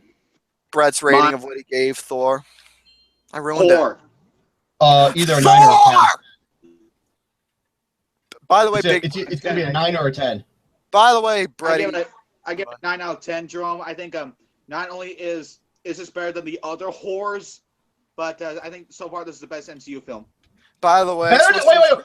Hold the fucking phone. Civil War? Uh-oh. It would have been the best if it weren't for Tom Holland. Oh. Okay, you know what? Go to episode 13 and 20. Moving on. Oh, by the way, just to let you know, for the final record, Big Bird's God. Just to let you know. Yes, Big Bird is gone. Yes, Oh, thank you. No, Cookie Monster's Jesus. Thank you, Double Nine. Big Bird is God. Thank you. Yes. Okay, everyone in the chat. Everyone in the chat, do you all agree with me that Big Bird's God? Please, I want to know. Big Bird. Cookie Monster. No, Big Bird, please say Big Bird. I want Big. Okay, choose. Please vote Big Bird. Big Bird is God. Big Bird. Big Bird's God. And Big Bird. Wait, yes. No, I love Garrett. I love you too, Mama. Ben Wilner. No, Big Bird. Two for Big Bird. Quiet. Listen. No, Big Bird. I cannot see how many likes there are because I popped out the live chat and it doesn't give out how many likes. 45. It says 46 likes. No, it's Big Bird. 4 votes for Big Bird. Yes. 2 for Cookie Monster. But there's 4 2 for, characters. come on, for the Big Bird. Come on. More votes. Who else agrees with Big Bird? Anyone else for Big Bird? Yes. Bert and Ernie are the almighty gods, okay? Big Bird is God. I think Elmo's the best SSG character. No, fuck Elmo. Fuck that little redhead cocksucker. Hey, Fuck Brett, Elmo. Don't you wish right now at this point in time you want to choke a motherfucker like Gary and Double Nine? No, Gary. I choose. Does Wayne? How comes you? No, you chose Big Bird. Fuck him. Cookie Monster. Big Bird. Cookie Monster. Fucking Big Bird. No, Big Bird. Cookie Monster. Fucking Big Bird. Big Bird is God. Big Bird. No. Yo, Big fuck it. Bird's God. Yo, fuck it. To the 2 of you. All right. In the great words of Wayne Brady, does Wayne Brady what? I never knew he was a mute. Does Wayne Brady have to choke a bitch? That's right. Big Bird gets the win. Big Bird is the god of thunder. Yeah, because he's Big Bird too big. Yeah, Big Bird wins. Oh boy. By the way, hold on. Wait. The show is at 46 likes. Slideshow Complex is happening. Whoopee. Hey, asshole! So is it my turn? Brady, do you have any more topics? One more. I have a list. One list from Taste of Cinema. Go right ahead. All yours. Being a good boy this time. Let me share a list. This list I hear is from TasteOfCinema.com is the 10 great filmmakers yet to win the Best Director Oscar. I want to hear this. I have that as one of my lists. So, wait, the 10 greats. Oh, okay. Christopher Nolan, he's got to be up there. Mm-hmm. Oh, you haven't read this list? No. Who has to win Best Director? Quentin Tarantino is another one. Which really upsets me. I swear, if he ever wins the best director, I'm gonna be like how Dean Ambrose won the World Heavyweight Championship. They should've George won. Lucas to a certain extent. Anyways, Has Robert Zemeckis ever won Best Director? Yeah, Forrest Gump. Oh yeah, that's right. Right, he did. That's right. Edgar he did. Wright, that's another one. Okay, I want to hear this list. I just want to give out some guesses. Okay. all right. Number one. Yes, I agree. My boy Paul. Paul T. Paul Anderson? Thomas Anderson? My second favorite director behind Scorsese. He should have won for There Will Be Blood. I don't think There Will Be Blood is his best movie. I actually think Punch Drunk Love is his best movie. I think Boogie Nights. Boogie Nights. Go ahead. Yeah, Boogie Nights. Wait. Did you just say Booty Nights? You did Boogie Nights. That's my favorite movie. Wait, Denis Villeneuve? Get the fuck out of here! Boogie. Yes, Denis Villeneuve. Let's go. No! No! Yes. My favorite. Fuck! My favorite movie. Suck! No, it doesn't. You people need a nap. You need a fucking nap. Okay, you know what? Okay, Double Nine, you shut the fuck up, and Gary, you shut the fuck up. Okay, as you were, Brett. Actually, my favorite movie he's done was Magnolia. Interesting. Have you seen Magnolia, Jerome? With Tom Cruise. Yeah, what do you think of that one? Very good. I told you, I like his stuff before he did The Master. Right, yeah. Truth is, Do you understand what I said when I said that Tom Cruise should have won that Oscar? I think Well, that's his guess best what? performance. Hold that thought when I go over those Oscars they should give back. That's all I'm going to say. Okay. Number two. Yep. Darren Aronofsky. Yeah. I agree, even though fuck that motherfucker. That's all I'm going to say. Oh, dear God. You should have won by the for way, what do you Requiem think for of? a Dream. Sure, one for Black Swan. What do you think of this couple's name since they're a couple now? How about Jennifer Ofsky? I'm gonna call him Jennifer Ofsky. How's that sound? Jennifer Oskey.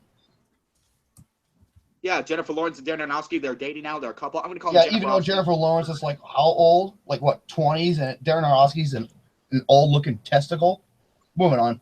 Hey, if Michael Douglas can date Catherine Zeta-Jones, I don't see why Darren Aronofsky can. Except Catherine Zeta-Jones, dude. Dude, Michael Douglas is a pimp. He looks like a pimp. Exactly. Darren Aronofsky looks like a nasty, hairy testicle. Ooh, testicles. Oh wait, I'm not You know that way. what? You know, Mike Flanagan, he also is balling a little bit to the top, but guess what? He's a fucking pimp. Moving on. Yes, he is.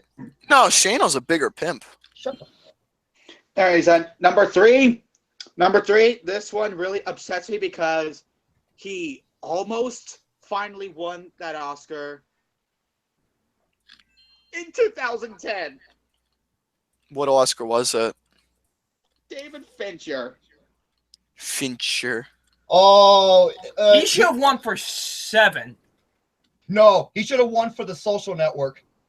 He almost won for The Social Network. He won. Here comes Harvey Weinstein. Yeah, that son of a bitch. I said fuck both of them. Christopher Nolan for Inception. He won the Golden Globe for The Social Network. No, remember what I said? The Social Network was sweeping everything, and then here comes the Oscars. That was my number 2. That was my number 3 that year. My number 1 was The Fighter, even though I don't think David Russell should have been nominated for Best Director. No, The Fighter is my second favorite boxing movie. I like boxing. Oh my god. Okay, number 4. Number 4, yeah, Wes Anderson. I agree. No, I'm not saying a word. I'm not saying a word. Western Town, Dead End World. Be quiet. And number 5 is number 5. Number 5, I heavily agree. Even though he did win some Oscars, I would like to see him win Best Director. Number 5 is Mr. Don't fucking Jimmy me, Jules. Okay? Don't fucking Jimmy me.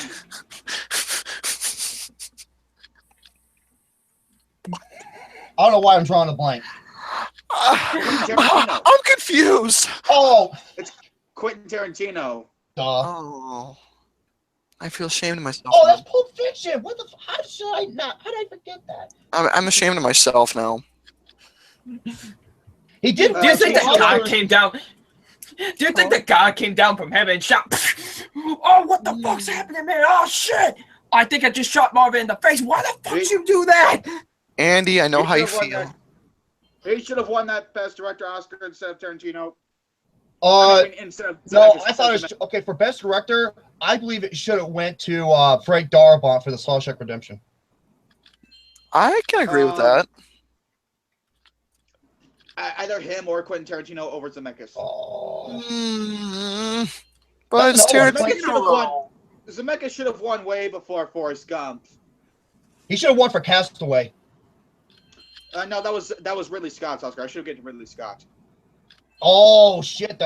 Ridley Scott should have won for The Martian, but he wasn't even nominated. Nah, Oh. someone better was nominated that year. His name is George Miller. No, he was also my other pick to win, asshole. My pick was the rightful winner. My pick was the rightful winner, Alejandro Gonzalez. No. Gonzalez. No, he deserved the win for Birdman, not for the Revenant, for the second half of the movie. Gaga. The first half, that award was his, because that was a 10 out of 10. That first half of The Revenant, I even said this in my review, it was a 10 out of 10. It was one of the best movies I was watching. And then it turned into fucking Terrence Malick. Even that fight sequence at the end. That was the final act. That was I will give it that. Gary, would you be quiet? Anyways, No. number six is the current front runner to win Best Director this year. Nolan. Christopher Nolan. I agree with that pick. He deserves the. If he doesn't win that Oscar, man. They say it's going to be a tight race between him I and don't- Guillermo del Toro. Oh, I there you go. don't think none of them should win. It should be Matt Reeves for War for the Planet of the Apes. Would you be quiet? Sorry, that's Nolan deserves the picture for creating such a movie like this. Hold up a second. Hello, Miss Greer. Nice to see you in the live chat. As for you, Double Nine. No bullshit. No, it's Nolan. No, it's Matt Reeves. What? Nolan deserves it because he is not only practical effects, but just the real than anything. I'm like, oh man, I'm getting a headache now. All right, where's my fucking metal bat? Oh, I got a headache. Ow. Oh, ow. Dear God. Anyways, Oh, my head hurts now. All right, let's let Brett continue. number 7. Does Jerome have his headsets on? Actor sway. Must Actor you, sway. Suave. Number 7. Number 7 is David Cronenberg. Oh crap. David Cronenberg. What, Gary? What? I don't want to say it. I fucking told you. There's my metal bat. His name is David David. Cronenberg's on this list. No. David Cronenberg. Wait. Who's Number on this 7 is list? David Cronenberg. Number 7 is David Cronenberg. Stop! Fuck!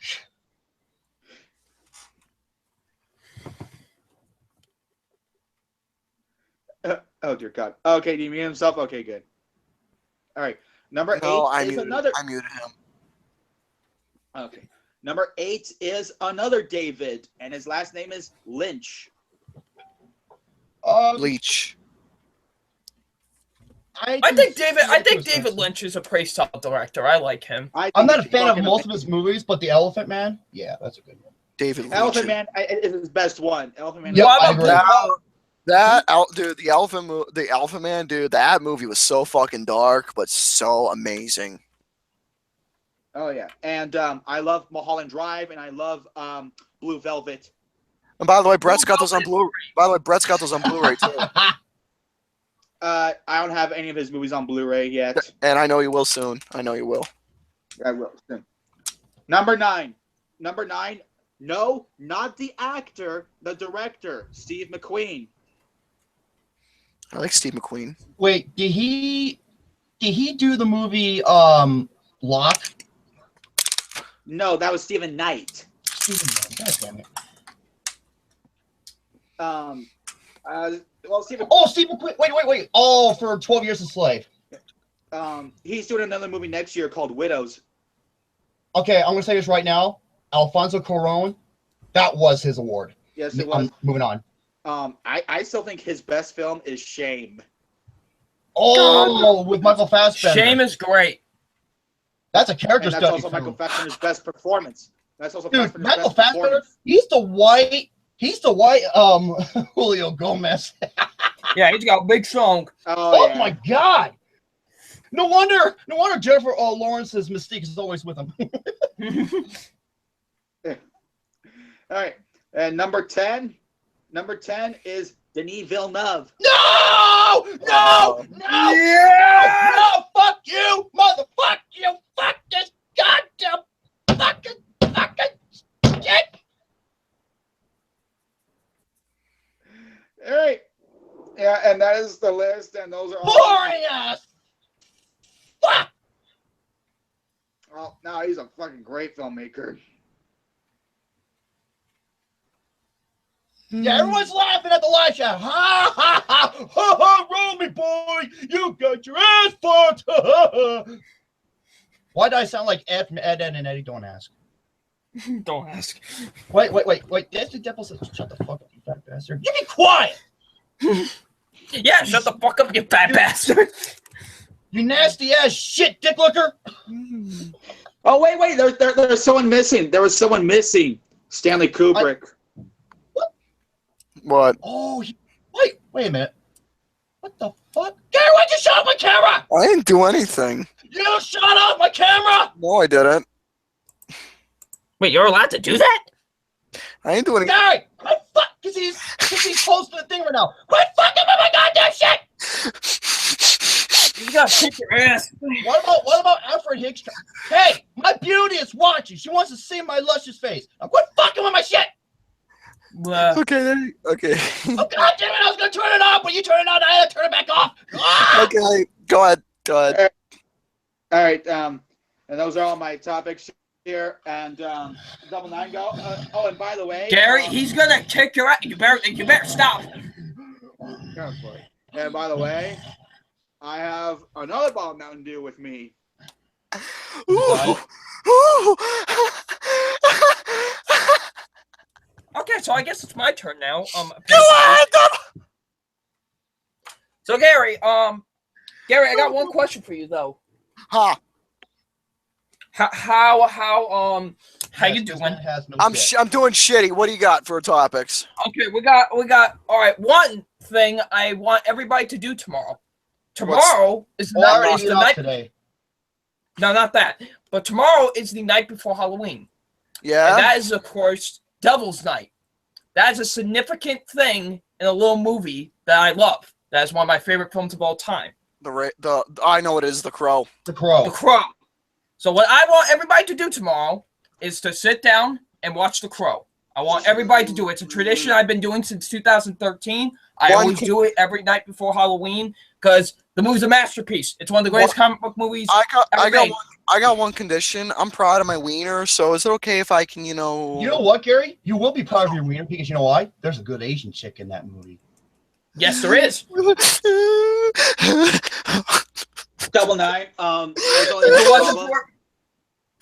It's to me. Wait, hold on. I don't have it on Blu-ray. Then watch it on Netflix. It's on Netflix.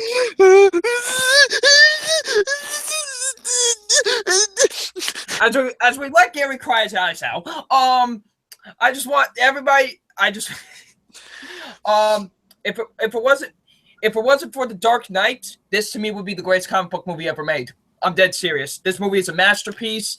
Brandon Lee gives arguably the best in terms of superheroes. He gives the best superhero performance of all time, in my opinion. He is Heath Ledger. No, I said superhero, not supervillain. Oh, superhero. Let me think. Christopher Reeve. Okay. I was about to say Christopher Reeve, but I'll get back to that. Yeah, but like he's phenomenal in the movie. It's just Ryan Reynolds. Okay, there you go. I think Brandon Lee, just the performance that guy gives in that movie is unbelievable. It really is. It's such an amazing movie. If you've never seen, Oh, I was. Oh, No, I Brett, was what'd you just- say? Are you kidding me, Jerome? Green Lantern sucked. Shut the Oh. It was But yeah, if you've never seen The Crow before, tomorrow is like the perfect time to watch it. Seriously, it's a phenomenal movie. It's one of my favorites of all time. It's a movie that means a lot to me, and it's really great. So if you've never seen it, tomorrow is the perfect time to watch it. And if you've already seen it, rewatch it tomorrow because it's like literally the perfect time to watch it. So just wanted to say that. yes, ma'am. Just want. I believe it's Yes. coming out. I believe The Crow is coming out next year, so I'll wait till next year to watch The Yo, Crow. fuck that Sorry about remake. the Well, remake. well, I haven't seen it, but you know, it shouldn't be made though. It shouldn't really be made, honest to God. But, so yeah, The Crow. Just tomorrow's literally the perfect night to watch it. So just wanted to say that real quick. Yeah. Now, on to my In addition actual to the- topics. I'm In addition to The Crow, about the remake, there is one speck of hope about the Crow remake is that it's being written by one of the writers of Warrior. really curious to hear the music topic first that you got.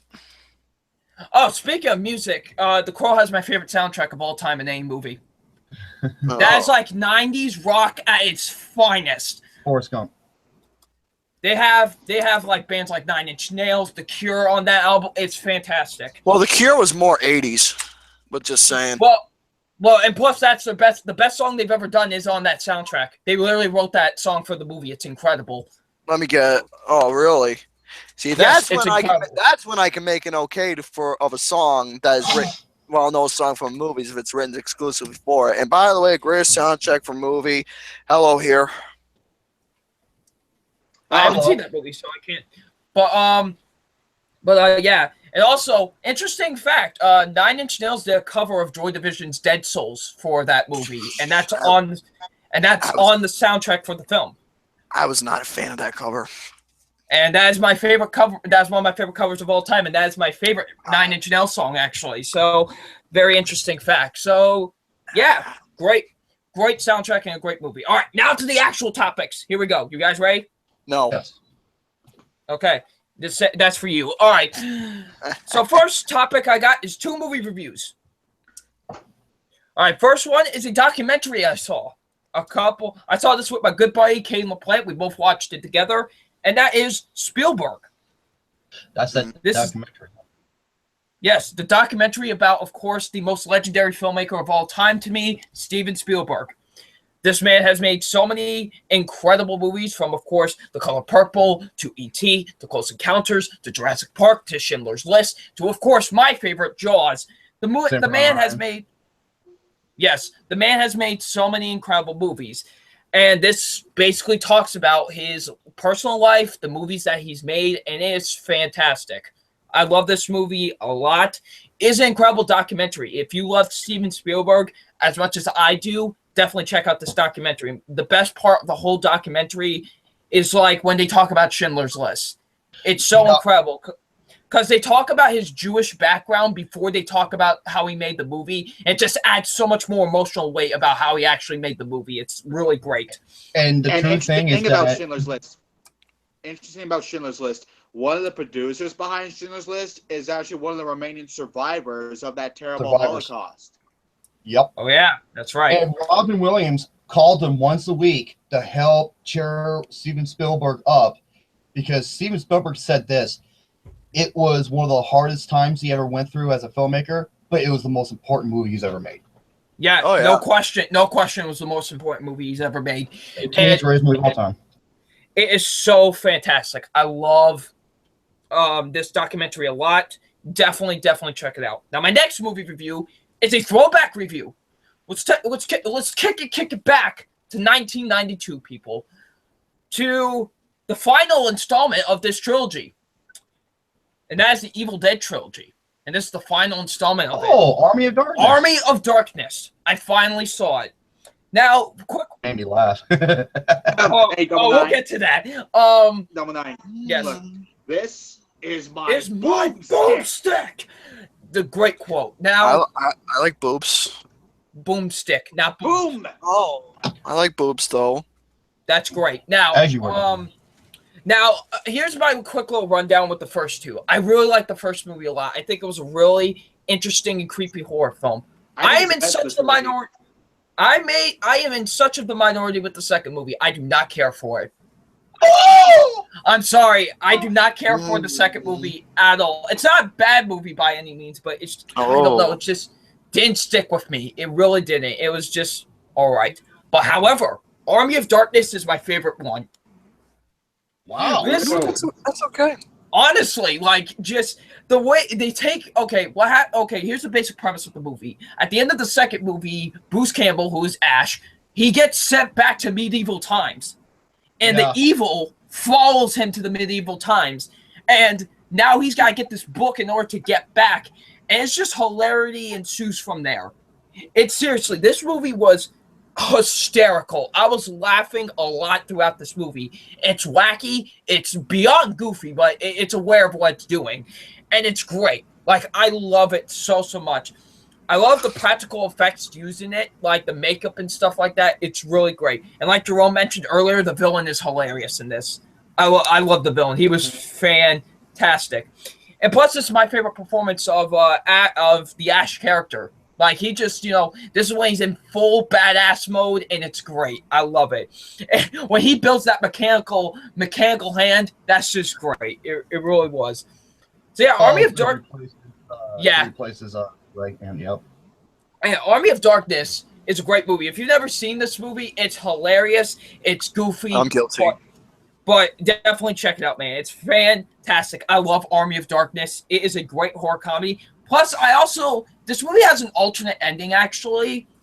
I'm not going to spoil it, of course, but I will say this. I do prefer the original ending that they went with than the alternate one. Oh, when he's in the shopping mall blasting the fuck out. Yeah, I prefer that one way more. It kind of ends it off on a nice note, and I actually prefer that way more. You know what's funny? I love it how it's a boomstick. Like, a boomstick! I love it how it's a boomstick, a.k.a. the super shouting from Doom 2. And Okay, here's the thing about... he keeps firing it over and over and over. I was like, how's that possible? Exactly, right? He keeps on just... say about Army of Darkness is, oh my god. What I'd say about Army of Darkness is it is a really enjoyable film. My problem with it, though, the only problem I have with it is, while not a terrible movie, is this is where I think the series got a little too self-aware, because I guess they looked at the results of Evil Dead 2, like, hey, people love Evil Dead because it was self-aware. Let's be more self-aware with it. And I think it went a little overboard with it. I didn't feel like they went overboard with it, honestly. I felt like they just did that at the right tone to me. So for me, Evil Dead 2 is everything that I thought Evil Dead 1 should have been. That's why I love Evil Dead. I never seen this movie, so that's why I'm not really saying much. So yeah. All right, so the remake is another one of the best horror remakes ever made. Oh, the remake was so much fun. Practical effects, baby. And Fede Alvarez, you're the fucking man, dude. Yep. All right, right so that was my 2 movie reviews. Now on to my what? Good shit. Thank you. You're not welcome. That's for you. Yep. You little turd. You little turd. I took big poopy earlier. Oh, you took a big poopy? I did. Then like a good boy. Oh, that is fantastic. Aren't you proud of me? Yes, I am. Good boy. Yeah. Good boy. Good boy. Can I pat you on the head like a dog? No, don't touch me. It's a Victor. Why, you'll bite? To Victor. So, yeah. To Victor DeVal, whatever. The remake was not very so. Yeah, because it's a remake of the first movie, which is serious. We'll call him Count Victor. Count Victor. Good doggy. Good doggy. Now, all right, my next topic is actually not a movie topic necessarily. I gave you okay to talk about it. Yeah, I asked Gary beforehand, and he said it was okay for me to talk about it. Of course. And this is actually about a TV show that's coming out on Netflix. Mm-hmm. And the certain TV show involves my favorite comic book character of all time. Yeah. And it seems like we're going to finally get the representation of this character that I've always wanted. And that, of course, is Marvel's The Punisher. Double I nines, cannot- people's getting hard. I cannot wait for this. And the reason I'm talking about this is because a couple weeks ago, I know it's a little bit of old news, but fuck it, I'm going to talk about it still. A couple weeks ago, we finally got the release date for it. After so many rumors of was it going to come out this month or was it going to get pushed back to 2018? Nope. It is coming out November 17th, 2017. And let's just say this boy is ready. I'm all geared up. Yeah, I'm going. You and Doc are going crazy Yeah. for this as well. He loves that Punisher, man. Oh, he Shit, does. he is the Man. Punisher, except he has a mask. Uh-huh. Once Jason it- Voorhees. Once it hits 3 o'clock in the morning He on has that fun night, cams. I am ready. I am watching episode 1 as it immediately goes up because this seems like the Punisher I have always wanted to see on screen. You know, Like, double. you Go ahead. Oh, sorry. Go ahead real quick. I was gonna say, while you're gonna be up at around 3 in the morning, watching a show, I'm gonna be up at 3 in the morning packing my fucking suitcase. Yeah, let's go. All right, now, You better fit it. Oh, by the way, this suitcase, you'll fit right in it. yeah, I'll watch it on my phone from there. All right, now, with the other incarnations with the Punisher, now let's go. Let me quickly run down through them. We first had one in 1989 with Dolph Lundgren. That's not good at all. That is like the worst interpretation they've done of the character. I must punish. Oh, wait, Yeah, he's like, what? I'm- Dolph Lundgren? Dolph Dolph Lundgren Lundgren was is the a Punisher Punisher in one of his, B-movie action films.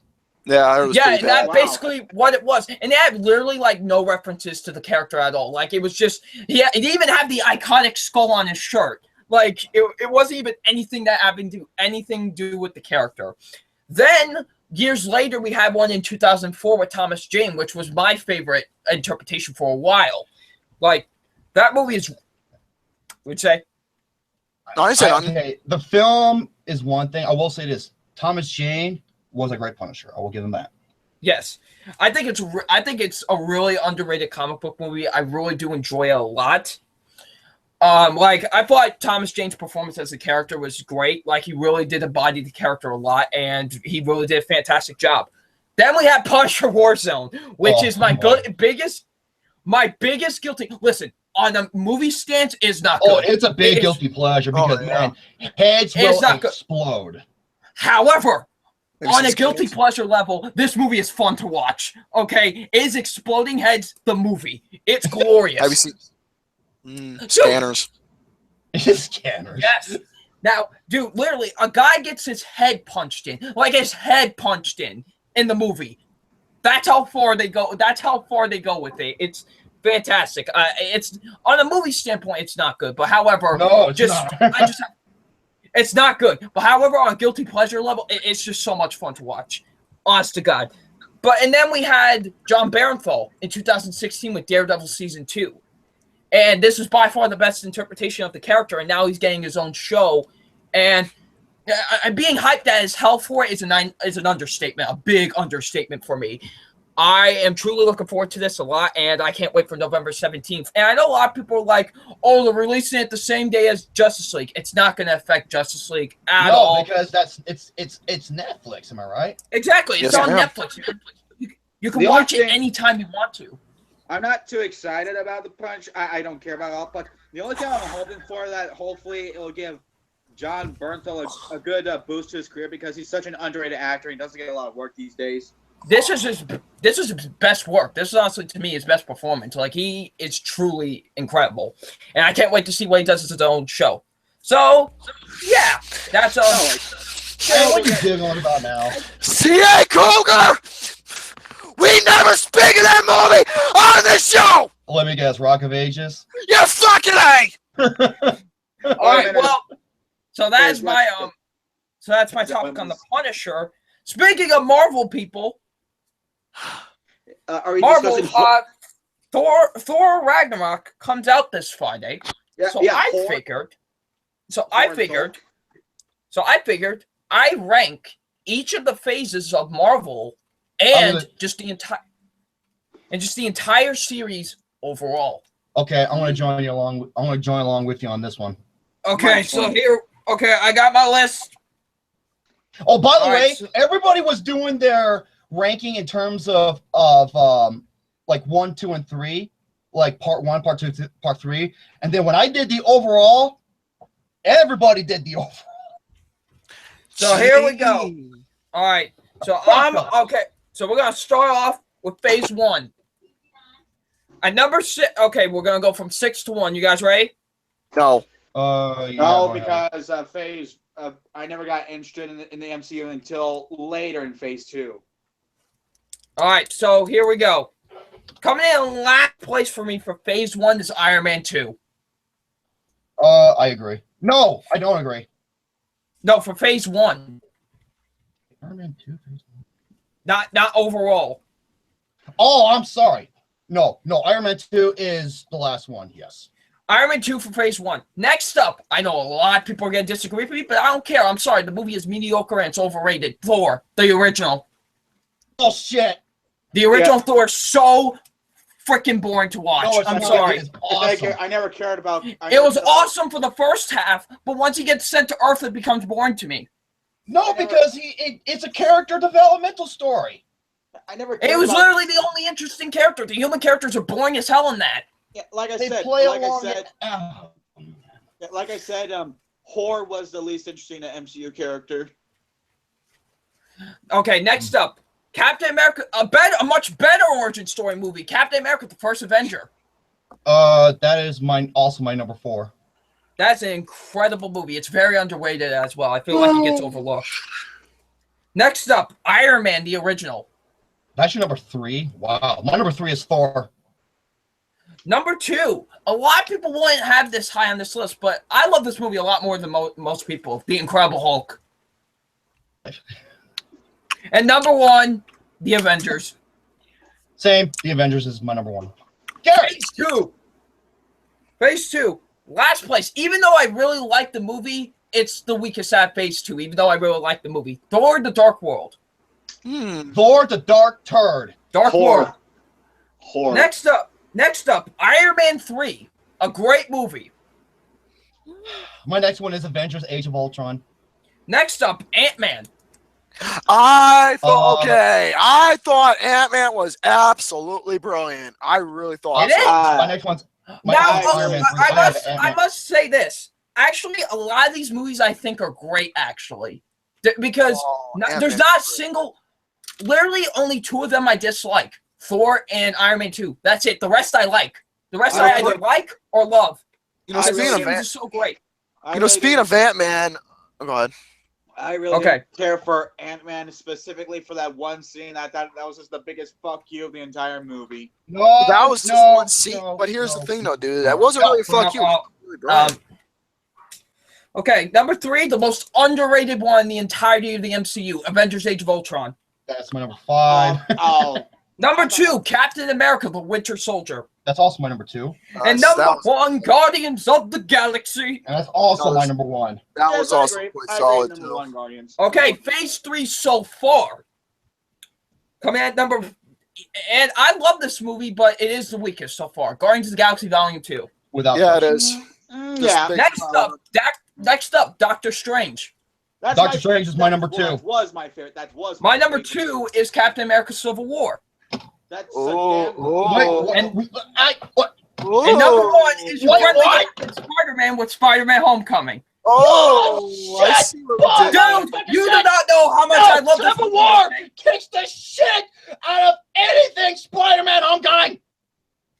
Where do you think Spider-Man came from? Civil motherfucking War. They're both A+ movies to me. I literally only prefer Homecoming just a slight bit. Civil War was a landmark achievement in filmmaking.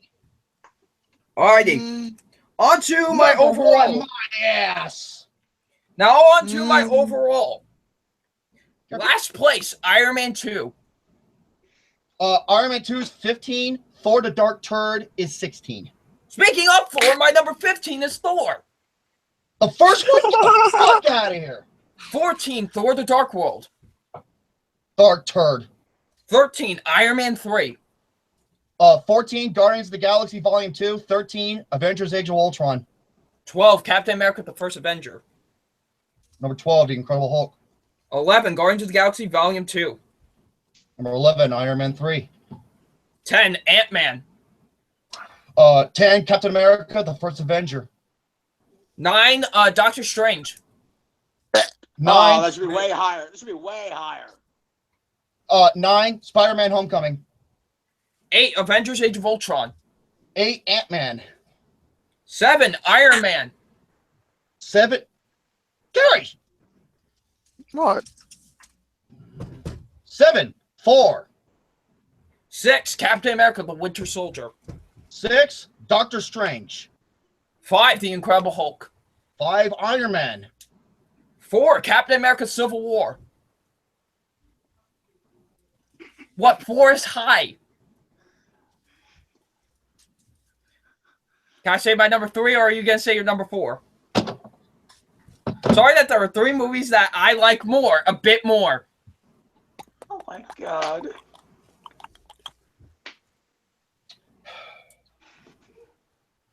What's your number 4? Captain America: The Winter Soldier. Number 3, Spider-Man: Homecoming. Number 3, The Avengers. Number 2, Guardians of the Galaxy. That's also my number 2. And number 1, and this will forever be, I think it honestly will forever be the best MCU movie, The Avengers. No, the one. You know, can I say something real quick before you say something? All right, now when it comes to these particular films and whatnot, now if I had to do my own ranking and whatnot, there would be up there for me as my number 3 because I was so fucking wowed by the whole concept of that movie. Number 2, I'm not so sure. Number 1 would be Civil War because here's the thing though about Civil War. That movie in general is just with the whole entire concept of what they were doing. This was something that was never done in any other superhero film and God knows how long nor ever. And for them to do something like this for good versus good and let the evil win like that, especially with how that twist was, it was something you would never expect coming in a film like this. So, yeah. And like Civil War would be my a landmark achievement in everything that it has done with a cast this big, with so many motivations, so many storylines, with a 2.5-hour movie that flies by in an instant, with everything that makes perfect fucking sense minute by minute. No other MCU film has come close to touching this. Oh, by the way, Billy Robinson, Well, welcome to the network group. Oh, yeah. But the reason why I love the Avengers so much is honestly kind of almost the same reason you guys love Civil War the most. The reason is because they bring these characters. Here's the thing: with Phase 1, they were building this up so much with all these characters. And when they finally came together, it was such a magical moment. Honest to God, but here's the thing: Civil War not only did that, it did that times 10, and they introduced Spider-Man, they introduced Black Panther, they gave even more in depth to the Winter Soldier. They had a villain who fucking won with mind games. Right. No other movie has been. Yes, can I help you? Dogs at it. Oh well. Oh well, they ate all the stuff. That's probably not good. Oh, just making me grass. Like you smoke it. Okay. Now. So yeah, Civil War, and the movie Civil War ranking. Well, here, the Avengers has an awesome battle in New York, but there's 3. Well, there's actually many action set pieces. Like the one at the beginning was awesome. The fucking highway chase with Black Panther, Civil War, and Captain America, brilliant. The airport fight sequence is one of the best action sequences. Okay, Toby, time. I think we got the issue. Wait, I want to do my ranking. I want to do my ranking as well. Number 5. Oh, you do? Yeah, I have a bit of a ranking myself, sort of. I only have 5. Like, number 5 would be Avengers: Age of Ultron. What? Oh God, Jerome. Number 4 would be. Number 4 is Guardians of the Galaxy. What? Number 3 is Civil War. Double 9. He appreciates where I put Civil War. Number 2 would be Doctor Strange. Doctor Strange almost made my top 5. And number 1 is Whore and Thulk.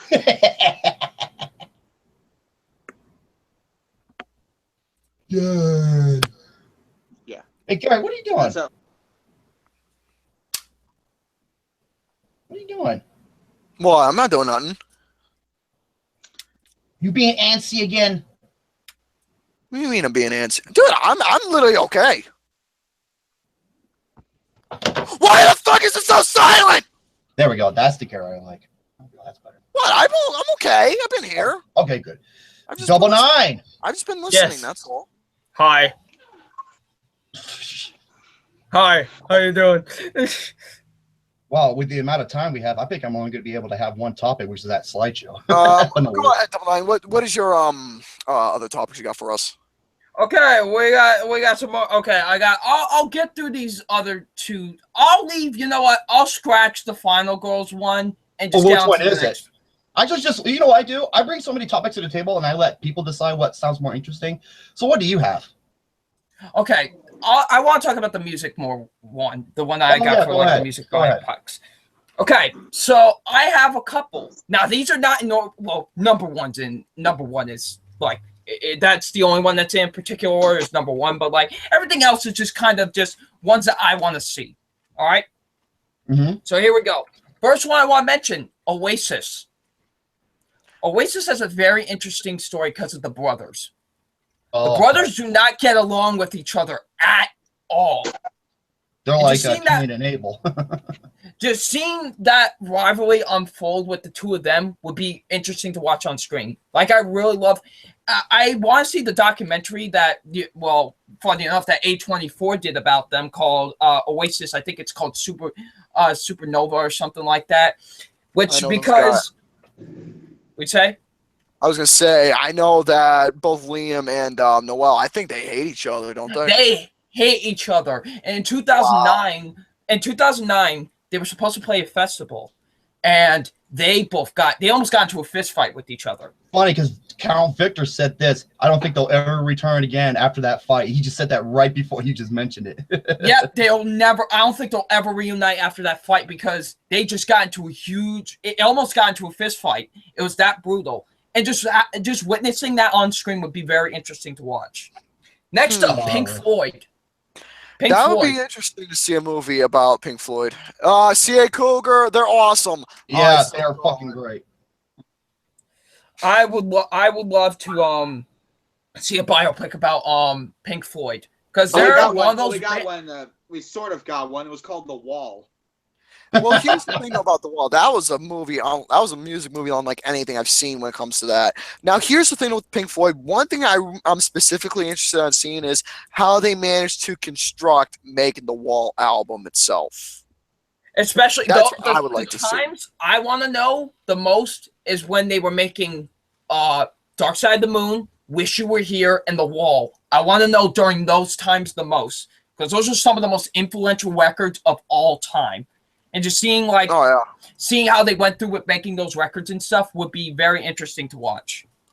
By the way, just laying off the on record. And and Movies and Metal actually mentioned another one. I was just going to mention Metallica. I don't have any other stuff. Metallica would be a very interesting biopic, honestly. Well, they made a documentary. It's called Some Kind of Monster. Yeah. But I would just love to see a biopic with, actors playing them, and especially kind of like during the time of when they were first getting famous with Ride the Lightning, and of course, Master of Puppets, or even when they were dealing with their, the unfortunate death of Cliff Burton, their bassist. Cliff, yeah. That was sad. I'd be very interested to see how they would handle that in the biopic as well. So mostly during that time, Discussing on what music biopic I would like to see. I would love to see a biopic on the most phony groups ever, Milli Vanilli. Oh, those guys. See, a biopic I would love to see. Okay, they made a biopic surrounding, Richie Valens. They made a biopic, how many on Elvis Presley, Buddy Holly. One thing I would love to see is a revamped version of the Buddy Holly, and I would love to see a biopic on Eddie Cochran. I would love to see that. Yeah. Oh Go ahead. man. Now, the next one I want to talk about is Michael Jackson. I'm surprised we have not gotten a biopic yet of him. I think yeah, there was. good I point. think there was a biopic made on him. I think it was like a Lifetime movie thing made, but not like an I'm official. talking about an actual movie, not a Lifetime movie. That'd be interesting to see I one would- of Michael Jackson. I'd be very interested to see what they could do, especially with a lot of the times they went through and, you know, a lot of the things that he was involved with. It would be very interesting to watch on screen. Who would play Michael Jackson? That's the big question. Shane. That is Well, when it comes to music biopics, they usually get like not quite famous people as at least like. For instance, Oliver Wondering makes a good point. I think it'd be way too controversial to make, but I think it would be interesting, even though, like he said, it would be way too controversial to make, honestly. But I still would be interested about it and whatever. Oh hell yeah! I want to see something like that being made because his life in general is just like worth the price of admission to witness. You know, a biopic I like to see made is surrounding Led Zeppelin. That'd be really interesting. That's the next one I was going to mention. Led Zeppelin. Oh my god, I'm a fucking genius. I swear I'm a That god. was the next one I was going to mention. Oh my God. Led Zeppelin. That is another one. There They you are go. arguably with the Beatles and the Rolling Stones as arguably the greatest bands of all time. They're iconic in the 70s rock and roll. They are. Oh yeah. And they, to me, have created the Shut Up, Kaden, the greatest rock song ever made, Stairway to Heaven. I disagree on that statement. I knew you would say that. That's just me. That's just me. I know that. But, I know that Gus Van Sant already tried that, but I heard it didn't work out. But I would love like another biopic of Kurt Cobain. We'll get to that in a short little bit. But yeah, Led Zeppelin would be another very interesting one. Another one that I am surprised has not been done yet. I could be wrong if it hasn't, but the Beatles. I'm surprised. There was somewhat a theatrical release to an extent surrounding a Beatles story. It was the early life of John Lennon. That was like a UK film known as Nowhere Boy, and I saw the movie. It was actually really good. Actually, they are making one. It's about the fifth Beatle. Stuart Sutcliffe. I know. I've heard about Stuart Sutcliffe. There was a movie called Backbeat surrounding Stuart Sutcliffe, but if they're gonna be doing a remake or something new about Stuart Sutcliffe, you know what? You got my attention because I want to hear more story about him. And I know this is not going to be a popular choice with Jerome, but I would love to see this. A biopic about the White Stripes. No comment. Because Jack and Meg's relationship is very interesting. It really is. Like, just their relationship with each other is very great. Seeing how they made the music that they made, which is incredible. I love it a lot. And I would love to see how their music was made, their relationship especially, because they have one interesting relationship with each other. They were married for a while, but then, you know, they kept going as a band, and just the falling out that they had with each other, it would be, I honestly would pay day one to see that. That would be amazing to me. You know, I think it's a terrific music biopic, even though it's not really a biopic, but he's the star of the movie, and it's kind of like based around his life. 8 Mile. Oh yeah, Eminem. That.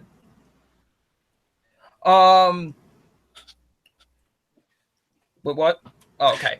And the last. And the last one I want to mention, which I'm supposing everyone, if this was, like I said, none of this was in any particular order, but this would be the number one I would want to see the most. Not just of him, but Nirvana in general. That would be one interesting biopic. I know a lot of people say the documentary basically covered all of that needed to be covered, but just to see a movie about the band in general and how they defined the 90s music would be incredible. You know, you could... What? I was going to say, you know, the one I want to see more, because you know me, I'm all about old school. The one I want to see make a biopic on is Chuck Berry. That'd be great, too. I want to see Chuck Berry because that guy, to me, I think he is the true king of rock and roll. I truly, and I'm sticking with that statement. By the way, double M about the Ramones. From what I know, thanks to Brett, that Martin Scorsese is in plans of making a biopic movie surrounding the Ramones. I can't wait for that. I fucking love the Ramones. I love them. But yeah, I would love to see, because just in general, I love to see a biopic about the whole grunge scene with with Pearl Jam, Soundgarden, and Alice in Chains in general. That'd be great, just seeing the whole biopic about that grunge era time. But Nirvana would be the most interesting because of what happened with the band and just kind of what was happening with Kurt. It really affected the band and everything. It would just be great, and just seeing how they made the music that they made would be phenomenal to see, and seeing their uprising would be incredible to watch. You know what I mean? Like, honestly, it'd be one true. Sorry. And I'm with you, Double Nine. Charlie Hunnam should play Kurt. Yes, that's who should play. If anybody should play Kurt Cobain, it should be Charlie Hunnam. He literally looks like, it's kind of scary how much he looks like him. And what? I was gonna say the biopic that I would like to see happen is something surrounding the Bee Gees, but in their early years. Oh yeah, from the 1960s. I want to see something like that, how they managed to get the career and whatnot. I want to see that. So yeah, those would be my picks to see all the musical biopics of. Interesting stuff. Someone said Frank Sinatra. Oh yeah. If Nate was here, he'd be going nuts over that. Yeah, that'd be great. Frankie Goes to Hollywood. Prince. That would be interesting. I think it'd be really cool to see someone. I would love to see that. So yeah, those are my topics. Good shit. Well, Toby. Well, Fat Boy, your turn. Okay. Now, damn scabs. Okay, since it got the 45 likes. Oh, you're gonna do that now? Or do you want me to do that later? Well, if you're gonna do that later for a main event, then I can just go with my topics now, and that's it. Beautiful. Okay, now I'm gonna have to. What do you prefer, Mr. Garrison? I guess I'll go over my shit, and you can go. No. I guess. What do you prefer, Mr. Garrison? Well, let's hear what the people have to say. Folks, what would you like to hear? Would you like to hear some of Mr. Garrison's topics, and I will do the slideshow complex? Some people say, okay, well, Leah says do it now. Well, do it now. Fuck it. Do it now. Okay. Fucking scabs, man. Whoa, feedback. Wow, that's it? Just one person? All right. Just one person in general. I'll just go wait till around. Yeah, just give him a type. Go ahead, Mr. Garrison. All right, but anyways, as for my topics that I got planned for you all, so I hope I don't bore you all. So here we go. Oh, will you quit fucking saying that? All right, but anyways, here we go with these topics that I got. Now, what do you want to hear first? You want to hear me talk about want me to talk about Geostorm, talk about the trailer, or go over some of my movie news? What do you see I say on here? Go over Geostorm first. Okay, Geostorm. Okay, so anyways, when I was watching Geostorm about not so long ago, this fucking movie, when I saw this, I couldn't help but realize what I was watching. Because with this particular movie, especially what it was surrounding, and let me read the plot for you all, and I wrote down my own summary like form. Serious natural disasters start to occur throughout the world. Each leader from different countries join together to create a satellite that will help prevent these disasters from happening, which I find to be complete and utter bullshit for a satellite to be made to stop natural disasters, because when it comes to storms and everything, natural disasters are something that, is made, naturally from, how the earth is, moving and doing its own thing and whatnot. So yeah, all of a sudden, something that pretty much all of a sudden something goes horribly wrong. It's up to the leaders to unlock the mysteries of why this threat is happening. I spelled treat instead of threat. This threat is happening before what? Okay. A worldwide domination of storms destroyed the entire population of Earth. So basically, you got all these fuckers who basically run around clueless, not figuring out what the fuck to do. Clearly, they are the ones who sent this goddamn thing up in space, and they're wandering around thinking, "Oh my God, we're all gonna die! We better do something!" While you sons of bitches shouldn't have done it in the first place. No, well, not to God mention spoilers. damn, dude. Not to mention spoilers, but they do something to the guy who is responsible for creating this thing and helps save people's lives. And they do, the government and the people at the head office Holy of the shit United balls, States do dude. something that just fucking makes no goddamn sense. Nothing in this movie made sense. It was just a stupid, generic bullshit. Stupid and epic put together. Stupid. It was a stupid, pathetic, pretty much unintentionally hilarious, cheesy, natural disaster film. I'm not going to lie. The movie did have entertainment, and another thing I liked was Gerard Butler's performance was actually good because he was the only character who was self-aware about everything happening, but nobody fucking listened to him. I know. Because they were too busy jerking each other instead of listening to someone who knew what they were doing. I hated his brother. I hated that padded love interest that went fucking nowhere. I hated all these fucking cocksuckers in this movie, dude.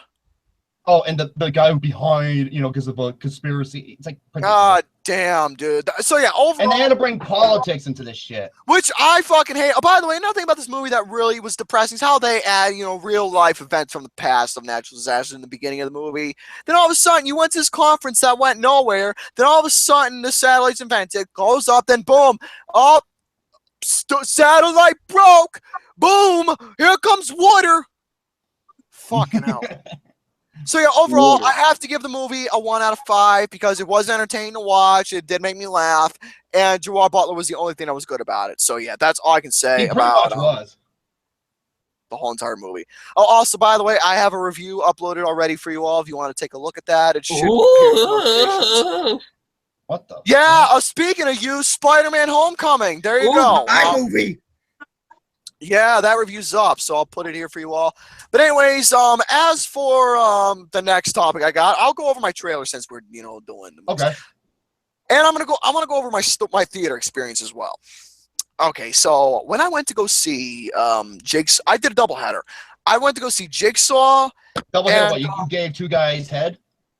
No, I went to go see Jigsaw and the Kingsman Golden Circle in one night. So basically, here's my theater experience. So we were leaving around 2:30, and we got stuck in terrible traffic. So story time with Mr. Garrison. All right, we got stuck in traffic really bad because it was nighttime and whatnot. I wanted to catch the 12:40 show, and sadly enough, I couldn't because of my own fault. So around 2:30, we went to go. We went to go to the theater to go see the movie. So I wanted to go see Jigsaw. My other partner wanted to go see Kingsman: The Golden Circle and whatnot. Right. So anyways, as soon as we got to the theater, it was literally 1 second before the movie was going to start. So from here, I managed to get the tickets to go see Jigsaw. My pops, he got the later showing for Kingsman: The Golden Circle. So I went to go see Jigsaw. And I already did my review. I gave the movie a 3.5 out of 5. And I already know I'm in the who's going to be in the minority of the network who really dug the hell out of Jigsaw. I didn't love it, but I dug the hell out of it. I really did. Myself and Gore the Movie Guy are like the only two people who really dug it. So, yeah. But anyways, while there, my theater experience was fucking getting to be horrendous because I was sitting in the dead center where my spot was because they assigned seats to one in the theater for me. I was like, you know what, fuck it, I'm gonna choose my own seat, and I did because I don't give a shit. So I chose my own seat, sitting in the dead center, best area. So anyways, here comes these fucking teenage girls, two different groups. One sat on my left, one sat on my side. You got this one girl, Blondie, and you got fat. What? I thought you said one sat on your lap. I was gonna say, that's a good theatrical experience, Mr. Garrison. So basically, you got thin Blondie and fat midget coming along, basically sitting right next to me, and then you got these two women who came from the hood. That's all I'm gonna say. Is she from Grand Theft Auto 5? What? Is she from Grand Theft Auto 5? I think so. Black Space. Oh, welcome to the network, good sir. Black Nice to Space, see huh? you. Black Space. Backspace. I'm fucking stupid. Backspace, not black space. You But yeah, dumb so shit. basically you got you got skinny blondie and fat midget, and then you got ghetto queen. Then you got sister right there. Wait. Skinny blondie and fat midget. Oh, what a coincidence. That's Summer Rae and what's their name? Who always flexes her bicep?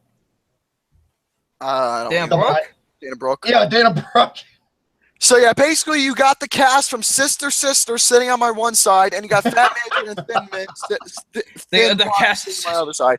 And while I was sitting at the movie, fucking the cast of Sister kept talking throughout the whole movie, and they're like, "Oh hell no, that ninja got his ass chopped up," all that, talking like ghetto and all that stuff. It was It was aggravating as hell. What the hell? Was she at the wrong theater? I don't fucking know.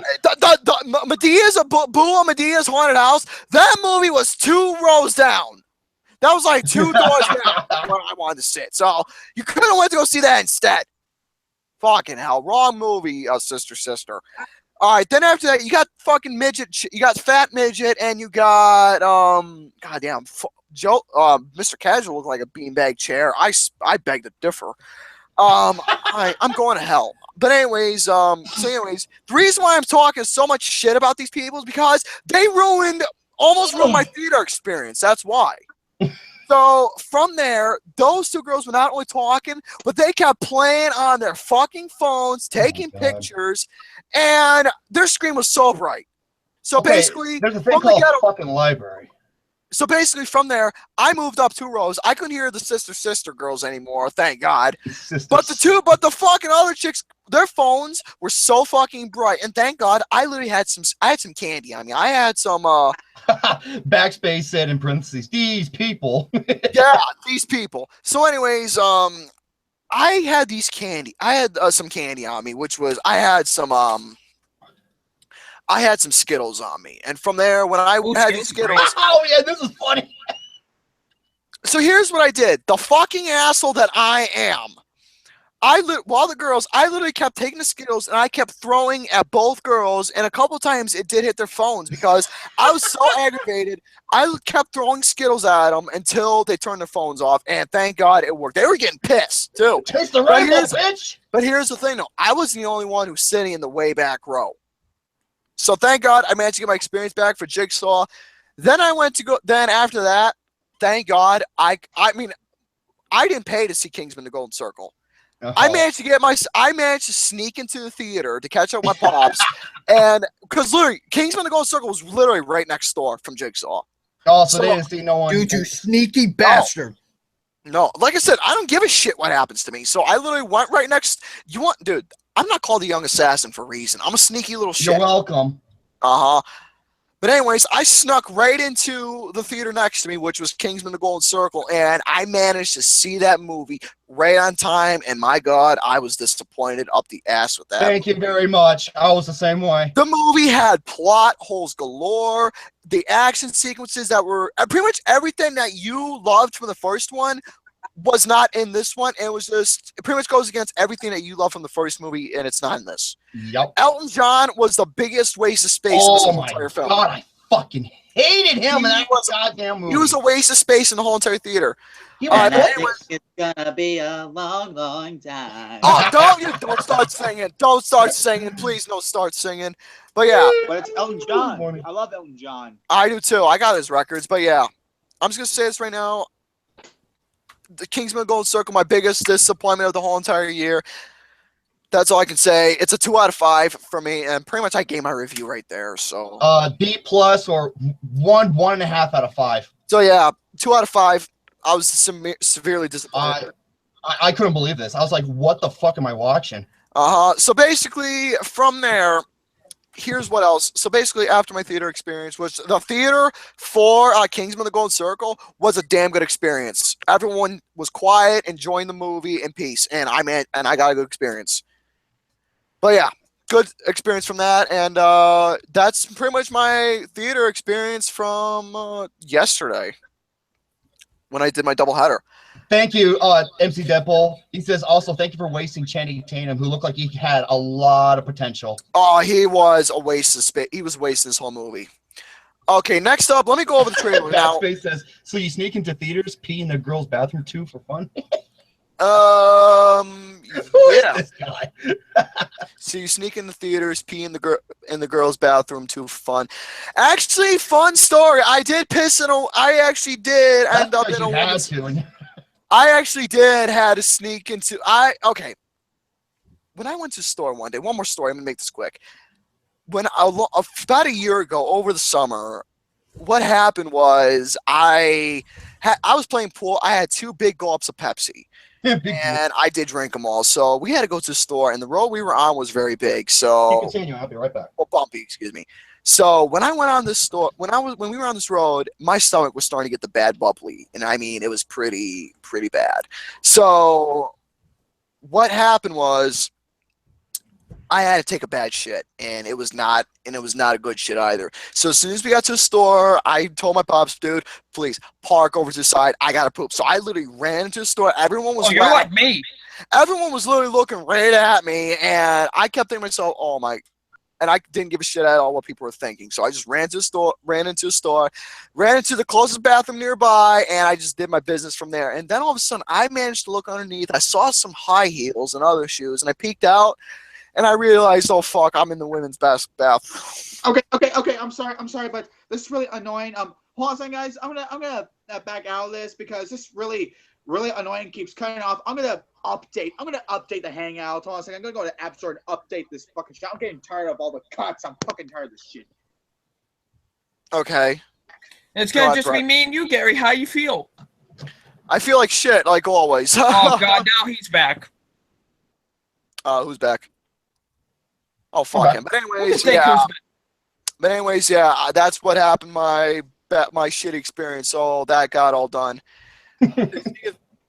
But yeah, pee in the bathrooms too for fun. Hey man, if I was able to pee in the women's restroom, you know what? I would not give a fuck whatsoever. I really wouldn't. You ever seen the movie Porky's?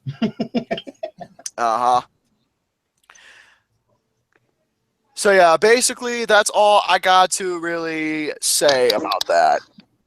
All right, next up that we got here is hold on, let me find. So you shouldn't. Who the hell is this guy back there? In the girls' bathroom too. Funny thing is about the flushing, I did flush the toilet and it got clogged up a few times. But let me just say this right now. That's a urinal. Yeah, but I'm gonna say this right now. If I shit in the girls' bathroom, I'm gonna say this right now. I probably wouldn't flush. Why? Because I'm an asshole. I'm a terrible person. All right. Anyways, let's go over my movie. Let's go over my next topics too, shall we? Yes, sir. All right. But anyways, here is what I got for playing when it comes to the news topics. The Quentin Tarantino one. Yes, Savage. You fucking it's Savage, dude. I'm someone who does not give a shit at all. No, when it comes to shits, sewage. Sewage. I am fucking savage. All right, but anyways, let's get to the movie stuff, shall we? I know we're wasting time because we still got time. All right, Tarantino's. All right, let's talk about Tarantino's Manson script under tight lockdown. Yes. So basically, Quentin Tarantino is reportedly making studio executives go through a complicated process to bid for his new film about Charlie Manson. The rap reported that William Morris and Endover are shopping around his upcoming ninth film. Endover, E-N-D-E-A-V-O. Anyways, are shopping around his upcoming ninth film, which deals around the biopic of the Manson murders that infamous. What happened to Sharon Tate and all those other guys I forgot about. The tragedy and culture phenomenon of his cult and the famous victims of their violence.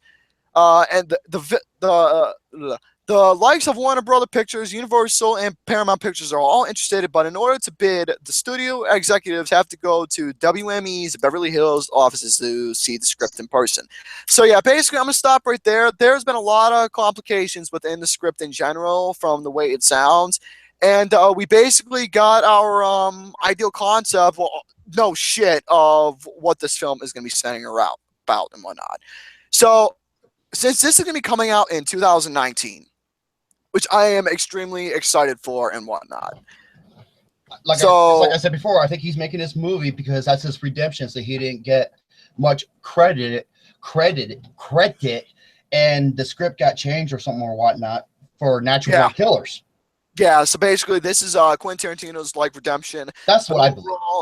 Minus all that, I am excited for this movie. I can't wait. It's my most anticipated film of 2019, and I can't wait. I'm really interested to see what the actual title is going to be. So yeah, that's gonna have to do it for that. All right, next up, as for my next movie news that I want to go over, Jigsaw projected to top the box office ahead of Halloween. So basically, here's what this article had to say about that. Jigsaw, the latest entry in the popular Saw franchise, is projected to top the box office ahead of its Halloween holiday from 2004 to 2010. Saw regularly ruled the late October box office, even supporting the slogan, "If it's Halloween, it must be Saw for a time," which is no surprise that a horror film would perform well during the Halloween season. So yeah, basically, from the way it looks, I mean, we get the idea of what's going to happen. So as for what the box office is supposed to make around, Jigsaw is poised for a domestic opening weekend somewhere between 18 and 22 million, likely ending up around $20 million. And what is the overall production budget? Because usually some movies don't cost that much to make. Overall production budget, let me take a look here. Estimated production budget of $10 million. There you go. See, it's going to make a profit. It's going to do something because, I mean, yes, it's obviously came out late, so a lot of people are going to see this in theaters for Halloween. I mean, close to Halloween season, I did see in theaters, and like I said, I really did dig the movie and whatnot. All right, so anyways, as for the next one we're going to talk about, let's talk about Rob Zombie, shall we? Oh, God. Guy who I fucking hate as the director because, and by the way, he's a contradicting asshole. Why? Because Rob he's Zombie? the guy. He's a contradicting asshole saying, yes. I hate people making remakes. I despise filmmakers who do remakes, and he did not once but fucking twice. Let alone the contradicting asshole himself. He actually did make remakes to Halloween films. And hey, you know who else doesn't care for his remake of Halloween? John Carpenter. Huh. He was not happy. Yeah, he wasn't too thrilled either. Yeah, man. All right. So, anyways, as for go ahead. He doesn't even like Rob Zombie as a person. Oh, because, he doesn't. Because Rob Zombie made a lie by saying that. Well, I don't know if it's a lie or not. I can't see myself, but face value. Well, actually, I trust John Carpenter more than Rob Zombie, so I probably believe him more. Rob Zombie pretty much was interviewed and pretty much said something like, "Oh, John Carpenter was so extremely worried about my take on it, but I had to do it anyway." But then John Carpenter came out and said, I said I was very enthusiastic. I said, it's your thing now, man. Do what you can with it. And this is what he said to the audience, and I just could not believe that. I was like, yes. He said this. Why that piece of shit lied, I have no idea. Mm-hmm. And he doesn't care for the Rob Zombie. He doesn't care for his takes on Halloween because he thought his Michael Myers was too big, and that Michael Myers didn't really need a backstory of how he. No, that was the one thing. That's what made him so scary, is that he was like an enigma. Like in the original Halloween, John Carpenter, when the cops shot him, and then when they turn around to investigate the body, he was gone. And they're like, "What kind of matter are we dealing with here?" And the movie ends. Right. Yeah. See, not the remake. They just shoot him. He falls down, and the movie's over. I was just like, "Fuck this movie." Yeah.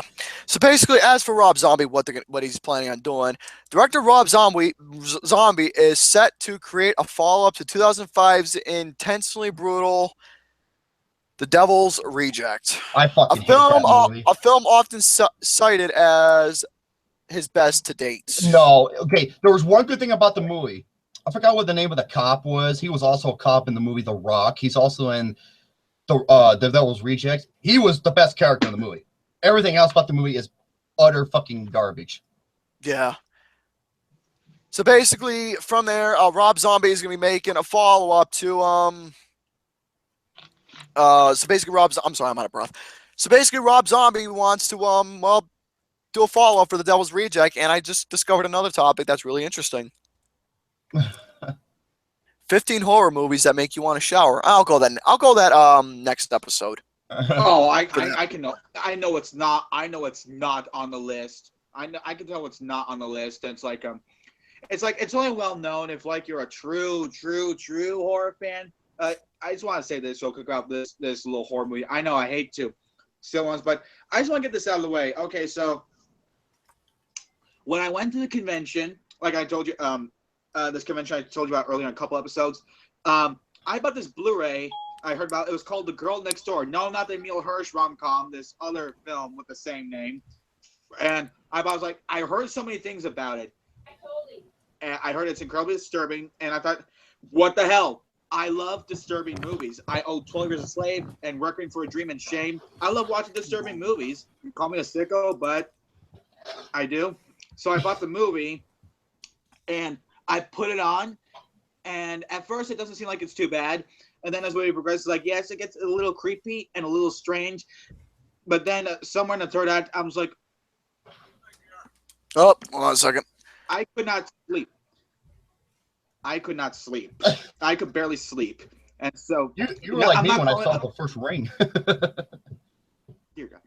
Well, this is a lot more disturbing than The Ring, Jerome, because this is actually based on a true story. So the story is, but I don't want to drag this on so long, but it's a very well made film and it's pretty well acted. It's got Walter Peck from Ghostbusters and Ginny from 16 Candles, who, by the way, is the main antagonist. 16 Candles. It's fucking sickening. And the next day, after I was done watching it, I was like, I was thinking to myself, I feel so dirty for even having it in my collection. So I took the Blu-ray and I just threw it away because I don't ever want to see it again. Ever. Maybe I will for review purposes. It's a pretty well-made film, but it's one of those movies where I think to myself, yes, I did really enjoy it, but should I even give it a rating, though? Because it's so fucking messed up. But was it a good movie, per se? It was a good movie, though. It was a good movie, though, because I actually care for this girl. I don't know if I should tell you what this teenage girl was going through. I don't know if I want to describe it. I guess I could. Her Aunt Ruth, I can't really call her a bitch, and I can't really call her a cunt, because those two things are huge understatements. I guess the best way for me to describe this woman is, this is the type of person even Jigsaw would look at and say, oh, yeah, fuck you. You're not in, I'm not gonna waste any of my traps on you. Go fuck yourself. She's just. I don't want to play a game. Fucking hell. She's a fucking sickening woman. What she does to her for her desires, and even though the boys are kind of with her, well, I guess it's like this foster care place or something like that. It's just too disturbing to watch. And I've seen 12 Years a Slave and Requiem for a Dream and Shame. And I love those movies. This is a whole new level of disturbing.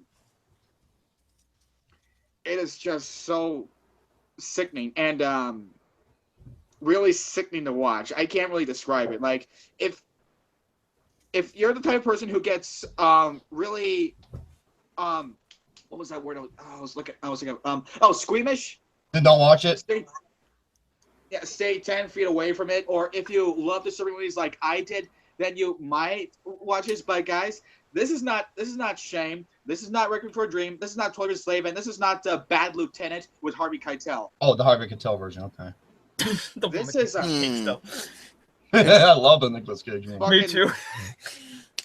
This is just an incredibly disturbing film. This is like you could barely sleep. No, I never sleep. After you're done watching. Well then, interesting discussion there, Brady. Hey guys, I don't mean to, but I'm gonna head out. Honestly. Oh, you're gonna miss Slideshow Complex. I know, but I'm getting really tired. I'm honestly not really feeling that. Complex. But I'm not feeling well, honestly. I've been having a headache here and there all day, so it's just. But thank you for having. But thank you for having me on the show. I appreciate it and everything. And so yeah, Gary, I'm gonna be honest. I don't know if I'm gonna be able to make it on to the Halloween episode because I think You know what? It's okay.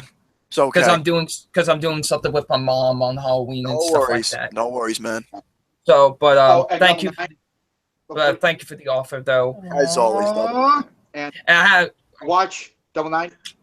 Yes, Watch Horn Thulk. Watch Horn Thulk. I will at some point. Watch I might see that. Predestination. I never heard of it. Dude. Okay, that's from the directors of Jigsaw. From the directors Actually, of Jigsaw, Gary. From the directors of Jigsaw. Oh, that's one of the most mind-blowing sci-fi movies I have ever seen. It was on my top. It was on my top 10 of 2015. Actually, it's an incredible movie. I'm fucking stupid. I'm literally stupid. Gary, all right, but what? Please, for the love of God, for me, see that movie. I promise I won't. Okay, but anyway. Okay, that was really funny. But thank you for having me on the show. I had a great time and everything. As always, Doubles. I'll see you, and I'll see you in the cornfield, Gary, because you know I'm coming with you. I'm coming at you with the hatchet. Remember that. Yes, you are. Yes, sir. And Jerome, bye-bye. keep that bald head shiny for because I'm gonna need you at a party next week for your for a disco ball. Disco ball. I fucking knew you were gonna say that. So keep that bald head shiny. All right, I'll see you guys later. But anyways, as the rest of my topics, Good night, I got for you everybody.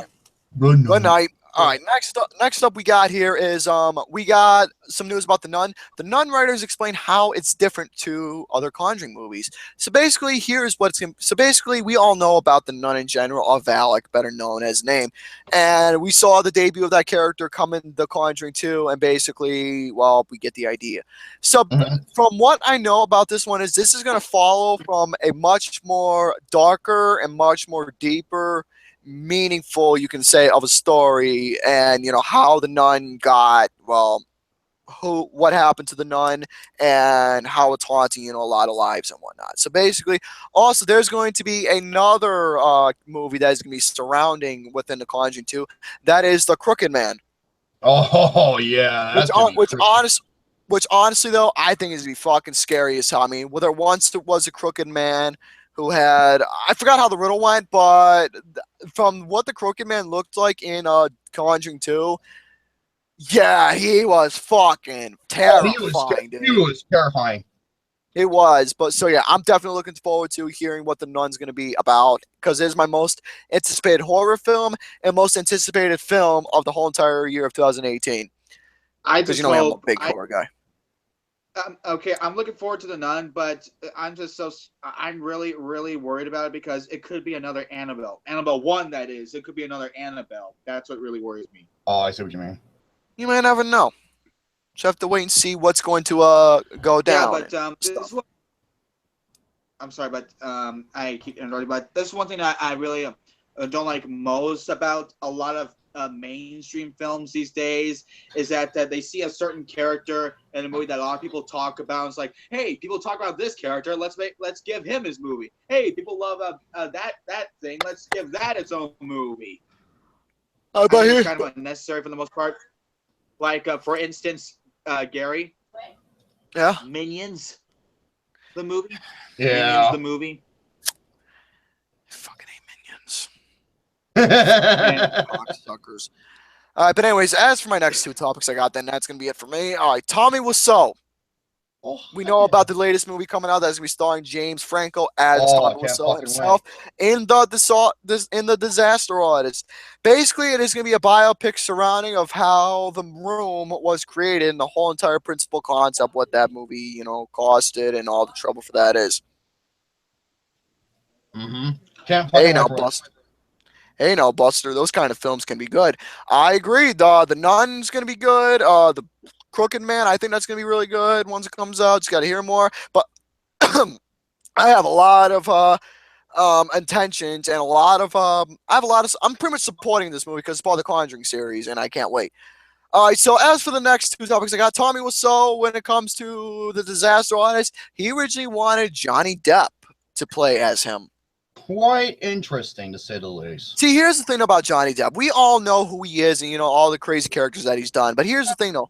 It wouldn't be too hard to imagine Johnny Depp as Tommy Wiseau when it comes to, the look. But as for sounding and acting, honestly though, that's gonna be hard to take serious and whatnot. But with James Franco though, he may not have the look per se, but honestly though, I want a Bruce where Bruce is trapped in a transgender.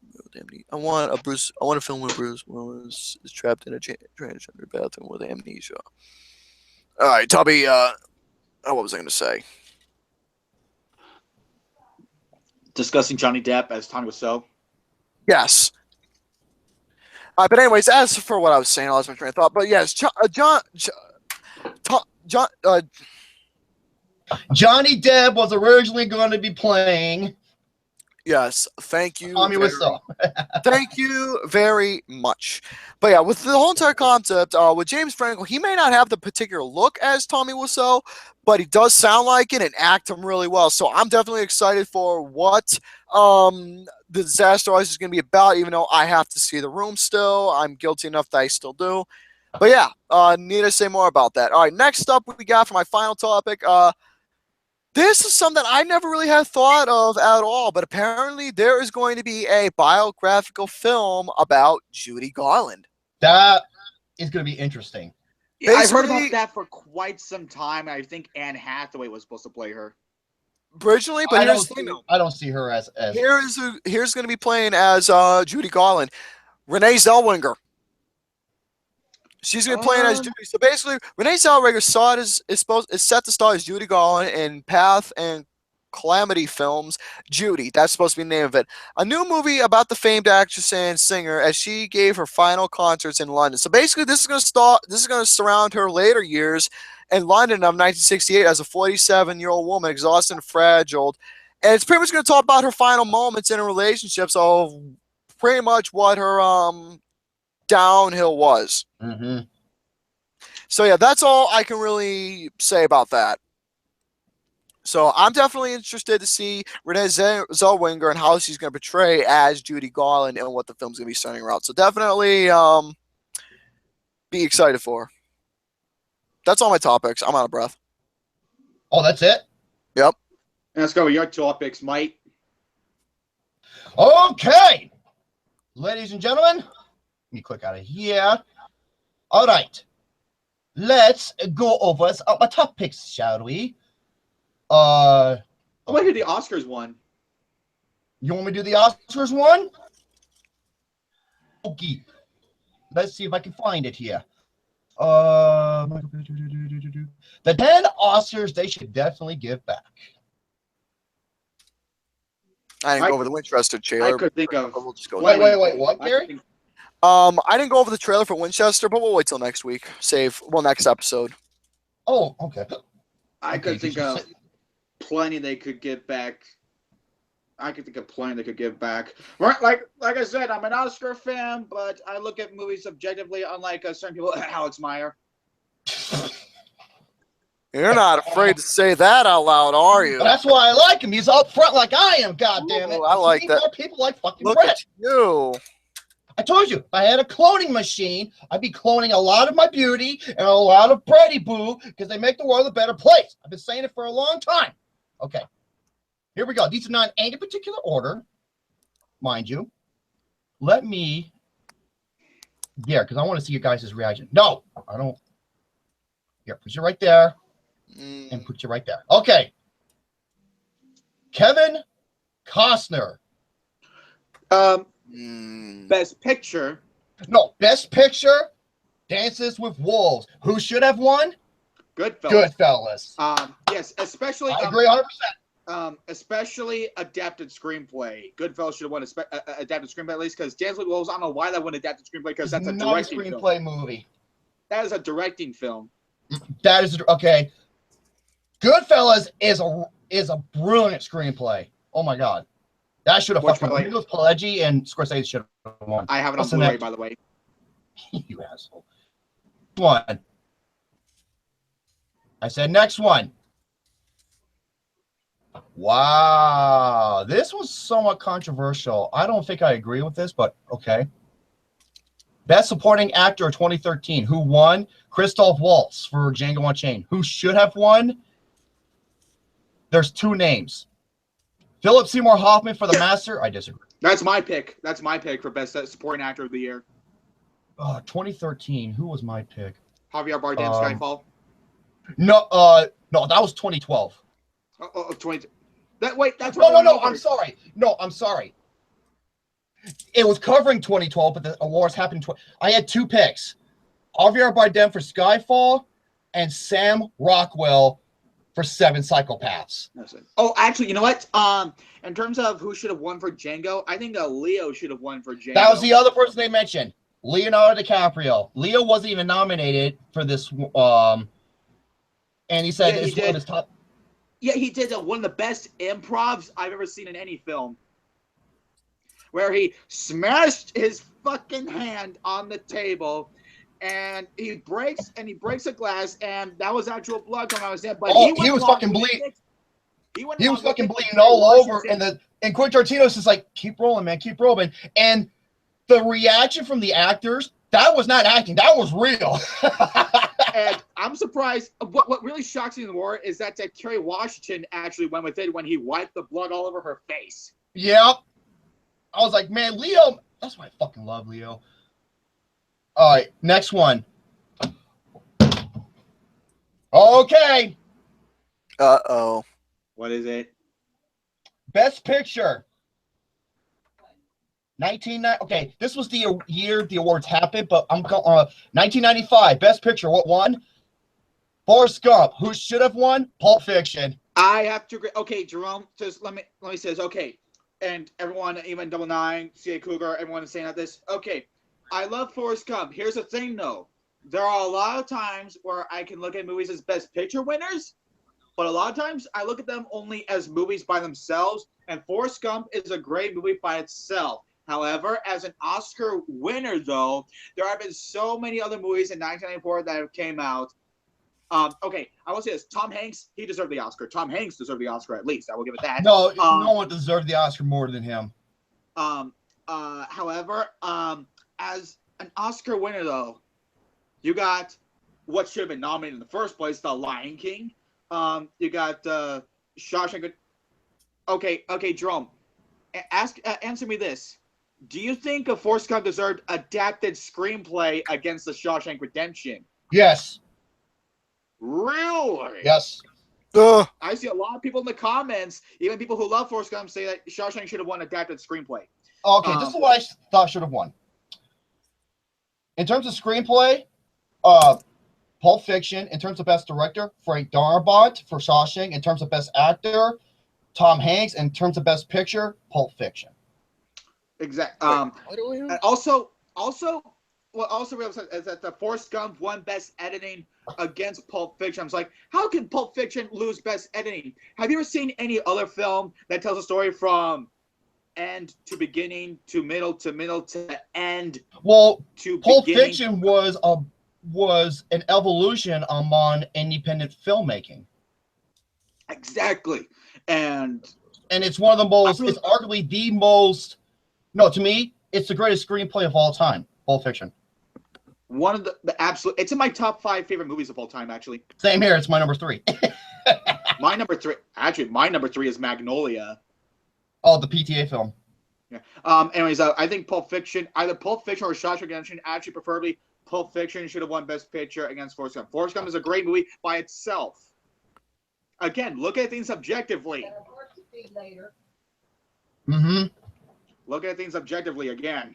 That's what I did. That's why I said Pulp Fiction deserved Best Picture and Best Screenplay, Best Director. Shawshank, Best Actor. Forrest Gump.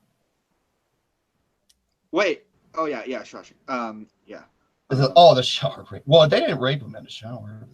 Okay. What's the next one? Oh yeah, I remember this.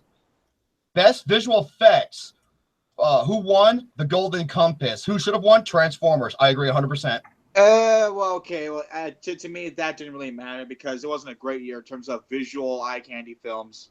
Transformers, despite I think the movie is shit. I really do. It's the same movie as the original, but that looked unfucking believable. I guess that could be. I guess in terms of it I guess that's deserving. But again, that year wasn't really fantastic in terms of visual filmmaking. Hold on, let me back up one. Okay, next one. Best Picture. Which one? How Green Was My Valley? What should have won? Citizen Kane. Citizen Kane, God damn it, hell yes. Okay, I will say I'm not on the train of calling it the greatest film ever made, because I think I've seen other films I consider to be the greatest besides Citizen Kane, but I think it's a damn good movie. That's what I said about Citizen Kane. The movie fucking bored me to tears, but I will say this, on a technological and presentation standpoint, it's a masterpiece. Hell yeah. Hell yeah. And the cinematographer is Robert Wise. That's what I mean. Just like I said, from how the film was shot to all the technological standpoints, from the visual art direction, from all its camera viewpoints, for all its cinematography, for all its editing, it's a master. Do you browse forums? Hmm. I don't know. Okay, next one. What's the next one here? Come on, let me get to the next one. Boy, this thing's a motherfucker, isn't it? Oh, this is on my 10 biggest snubs of all time. Best actor, Roberto Benigni for Life is Beautiful, who should have won. Edward either Nick. Okay, they have two names: Nick Nolte or Edward fucking Norton for American History X. Okay. Here's what I say. I agree 100%. Okay, here's what I say. I think Life is Beautiful is a damn good movie. I think Roberto Benigni did really good for what he had to do with that script. I thought that was a pretty risky thing. You know, you're taking a tragedy and you're able to make it entertaining without coming off as forced or offensive. I will give it that, though. But performance-wise, Edward Norton, there's no competition. It is Edward Norton. Dude, Edward Norton, that was a transformation performance, dude. Exactly. And actually, you know what? Roberto Benigni, I don't think he really should have been nominated, because you know who he got nominated over? Even he himself was pretty sad he wasn't nominated. Tom Hanks? Jim Carrey, The Truman. No, Jim Carrey, The Truman Show. Jim Carrey. No, Tom Hanks for Saving Private Ryan. He was nominated for that, wasn't he? Yeah, he was. But Jim Carrey should have been nominated for The Truman Show instead of Roberto Benigni. Oh, The Truman Show. I remember that. Still, that was Edward Norton's fucking award. That is unbelievably bullshit. Exactly. Hey, Jerome. Huh? You come near Danny again, I will feed you your fucking heart. Thank you. The ACA Cougar. I even said this in my video with Alex. This is the biggest Oscar fucking snub in history. Is it Eddie Redmayne? No. And it's motherfucking Harvey Weinstein at his bullshit of winning over Saving Private Ryan. Yeah. Here's what I say. I think on its own, I was really entertained by Shakespeare in Love. However, there's a difference between being entertained and being fully captivated by a movie. With Saving Private Ryan, I was being fully captivated in terms of how it's made and how it was shot. And Vin Diesel is actually acting in the movie. Yeah, Vin Diesel's in it too. He actually is. But to me, his best performance or something like that, to me, is The Iron Giant. Well, yeah. But Saving Private Ryan is just greatest war movie ever. One of the greatest. Well, that's the greatest, but my personal favorite is Platoon. Platoon is up there for me too, but like I said before, I don't think I've ever seen an opening act as good as Saving Private Ryan. Oh, hell yeah. It's such a... Well, if there was one good thing I could say about Shakespeare in Love winning Best Picture, at least Edward Zwick now has an Oscar. That's the thing. I love his movies. He did Glory. He did Blood Diamond, Legends of the Fall. The Last Samurai. There you go.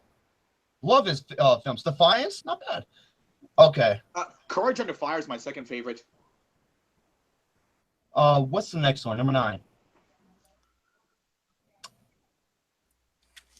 Brett, you're gonna love this. Best Supporting Actor. Who won? Michael Caine for The Cider House Rules. Who should have won? Tom Cruise or Michael Clark Duncan?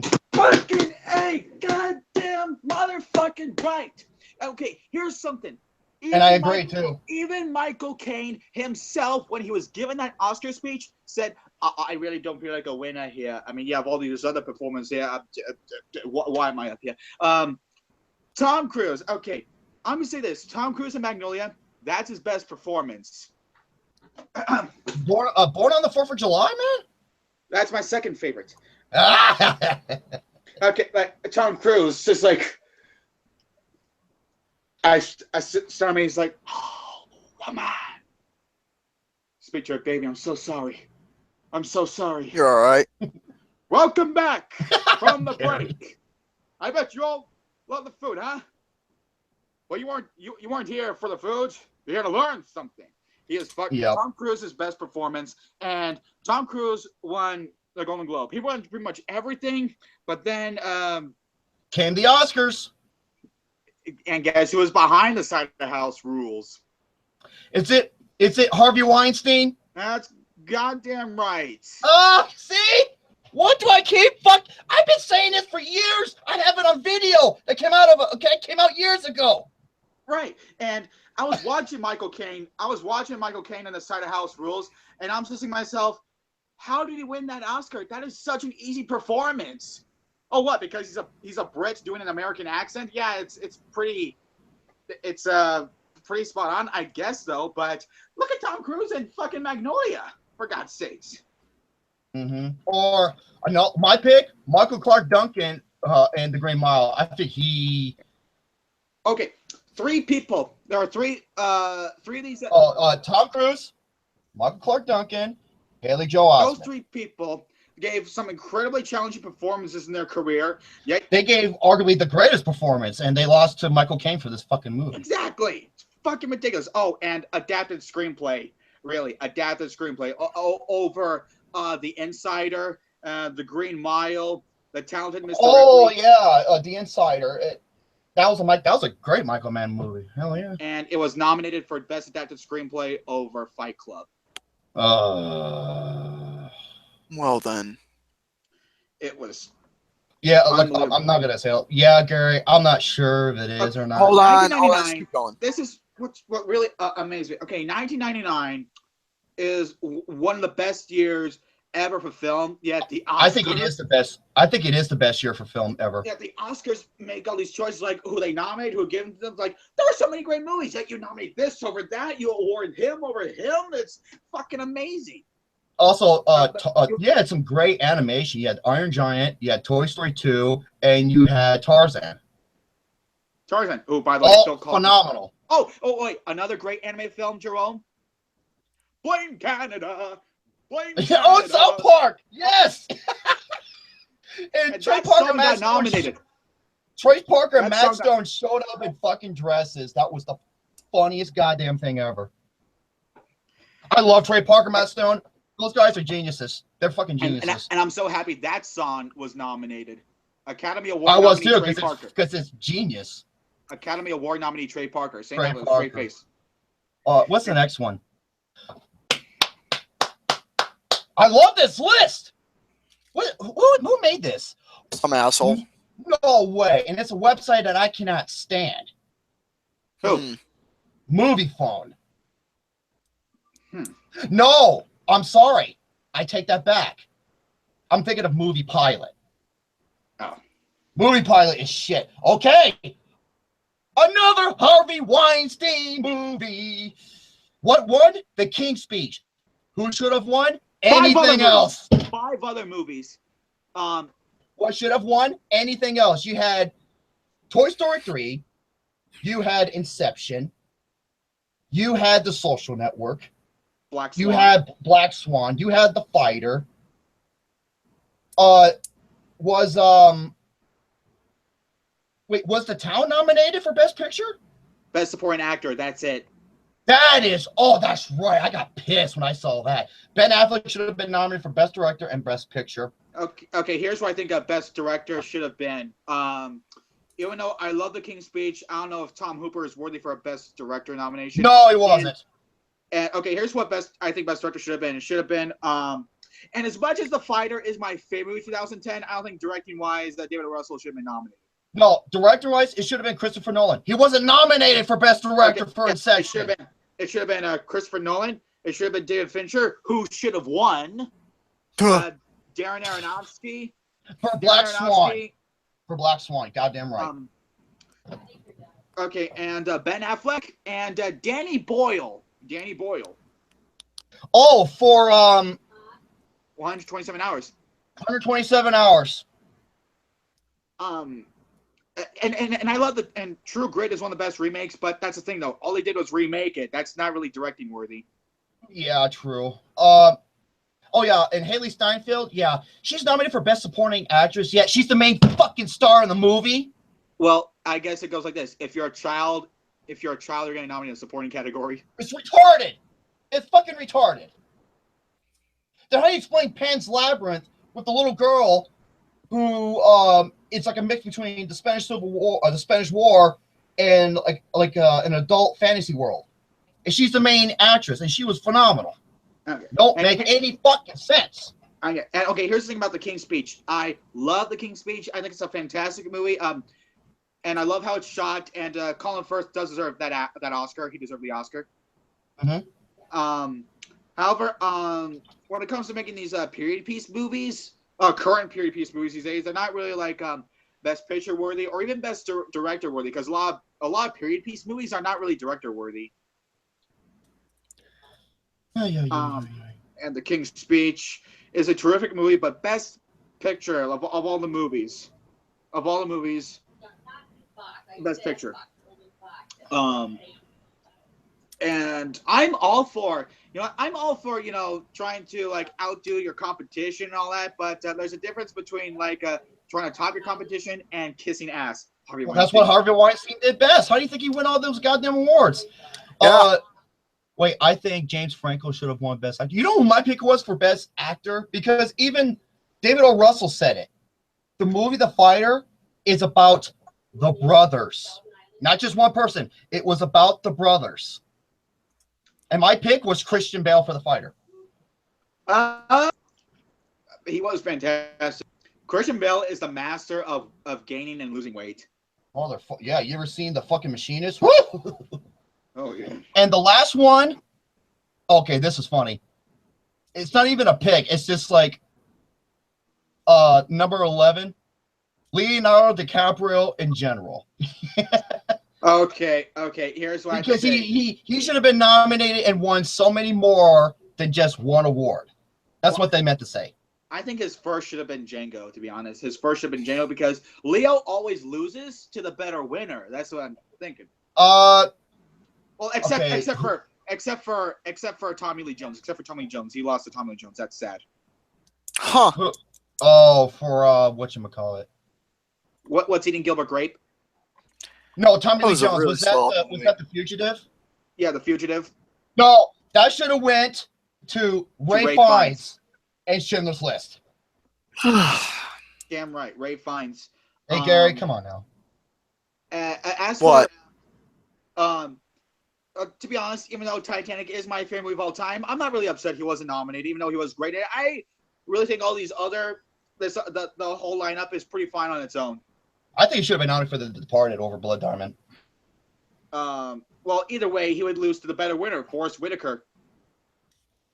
Yeah, but here's the thing with him. He's built as actor. He was not the main actor of the movie. It was James McAvoy. Forrest Whitaker was the best supporting actor. He was barely in the movie. Well, I guess it's like Silence of the Lambs with Anthony Hopkins. He works as a co-lead. I don't know. Bleh. Let's see what time it is. All right. And also yeah, Leo, even though Leo was fantastic in The Aviator, the real winner, rightfully so, Jamie Foxx. Jamie Foxx. Ray Charles. Yep, goddamn right. Okay. Yeah. You know what I'm gonna do? Huh? Don't worry about the other topics because we had 20 minutes left and we got up to 40 some likes. Yeah. Come on, Gary, get in the mood. It's time for Slideshow. Well, the reason why I've been quiet throughout most of the time, just to let everybody know, is that I already know why. I was literally running out of fucking voice when I was talking to my topic, so I'm just, trying to calm the throat down. Well, here's the thing. I was literally out of voice. People want to see it. They got it up, surpassed 45 likes. Almost at 50 likes. Holy shit. Yeah. And you know what? I promised them. Whoa, feedback. Oh, there was? I promised them to deliver the biggest, best slideshow ever. Oh, Jesus. And I got pictures of a lot of people. Oh, no. Okay, here we go. Let me get them up. All right, I got like 160 plus photos. Oh dear God, Mike. Like, Okay, so just to let everyone in the chat know, Brett, you're not from Australia. Gary, be Okay, fine. quiet. Yeah. I'll just speak in my normal accent. To all the people right there in the chat, you might want to. Oh my God, would you be quiet? What, are you from Scotland now? No, I'm That's not what Gandhi. Scottish people sound like. Oh, I don't know. Whatever accent he's trying to do or something like that. I don't know. Just to let you know, you might want to lay off on, fucking with Jerome because he's over 160. You might want to lay off a bit on I already know people are going to be fucking with me in the goddamn thing. Not really. Well, here's the thing. I'm not going to be using Facebook to go through the pictures because, like I said, I'm using it better. Oh, shit. Yeah. Oh, you can still send me shit. I'm still on fucking Facebook. All right. Let me share. No, that's the chat. I don't want the chat. No. God damn it. Oh, We got only 20 minutes to go, and you're still fucking around. I'm trying to set this up. I want to go take a nap. No. I'm tired. I want to go nap. Shut the fuck up. Oh, I'll nap right now. Oh my God. I'm trying to set this up, and you sons of bitches are not letting me.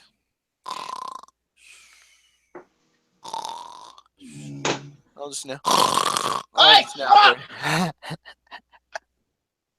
Oh. Okay, okay, that's what. Jesus Christ, Gary. God damn it, it's not showing it for me for some reason. Holy shit, that's a lot of assholes. Hold on a minute. Okay, share. Okay, screen. God damn you, screen share. You press the screen share button on there. Oh, it doesn't count as a screen, so I gotta share my entire screen, so I won't be able to see the chat or your reactions or anything. Okay, there. Do you see this? That is a fucking small ass picture. Oh, what about now? I zoomed in. Zoom. Yeah, zoom. There, look at that. There we go. There's Mothman. Now, Gary, feedback. But there's no feedback. Yes. No, there's no feedback. Okay, wait. Oh my God, are you fucking kidding The me? feedback's gone. Are you kidding me right now? What'd you do? Nothing. You broke something. What'd you break? Oh, I'm gonna break this goddamn thing. That's what I'm gonna do. It's not letting me screen share. God damn, dude. Look what you're doing. Piece of shit. Look what you're doing. I'm trying to set this up, and this thing is a pain in the asshole. Son of a bitch, man. I'm trying to make this so it would screen. Okay. Okay, now it's working. Gary, feedback. I'm not doing anything right now. It's not me, is it? Okay. Not me either. All right, here we go. Okay, next picture. Oh my God, up in heaven. Dear Christ, Mike. Look at that fucking mug on his face. Brad, you know what? You look like a fucking Tootsie Roll. What? How the fuck is that a Tootsie Roll? I don't know. I can imagine that's what a Tootsie Roll looked like. Okay, Would what's the next look picture? like. Oh my God. Hey, Gary, look. Holy hell up in heaven. No, I cannot see the chat, and I don't have my Facebook on. Oh, look at the chat. Don't worry about it. Look at the chat too, Mike. Tony the Tiger, look at him. He looks like he's got to take a shit. He looks like he's giving himself the Heimlich maneuver. Yeah. Oh my God. Okay, what's the next one? Oh my God. Mirror, You look these like are random order. These You are wanna random know, order. you wanna know what CA looks like? He looks like he just saw what whatchamacallit? He looks like he just saw what Julio Gomez's dick looks like for the first time. Pretty much. What's the next one? Ah! Dear Christ. Oh, Brady. Oh, Brady boo. Ow. Brady. Okay, what's the next one? Look what's going on with you. What the? Okay, I'll zoom in. Holy Jesus Christ almighty. Come on, Gary. Oh my God, up in heaven. What video was that? That's from War for the Planet of the hell? War for the Planet of the Apes. that was literally the first thing he did. Dear God, damn. That's frame perfect. That's frame perfect right there. God damn. What's the next one here? Oh, big nose. Him. Oh, okay, here's the thing with John. Feedback. Okay, here's the thing with John. When he's watching, he's like a really calm, collected dude, but when he sees a movie that fucking pisses him off, he gets pissed. I believe it. No, he does. And whoa, what the fuck? I think that's from either Snatch or Rough Night. It was one of the two. Oh dear God, it's Jackson. Fucking Jackson, dude. That's from The Martian. Oh God. Boo! Look at Boom, Medea's house. Double nine. Oh, hey, 99, mate. You just left and you. Oh my, Brady, you are not from Australia, you dumb shit. Australia. It fits my random personality, Gary. Oh my God. Hey, Pink Floyd. Hey, oh my God, fucking gore, dude. Wait, what picture are you? What picture is it showing for you, Gary? What picture? Oh, let me look here. It's you. Yeah, pay attention, you dumb shit. What are you doing? I had to do something. No, you're paying attention to this. I had to do something for your Pay information. attention to this. No, I had to do something. It's the main segment. Oh dear God.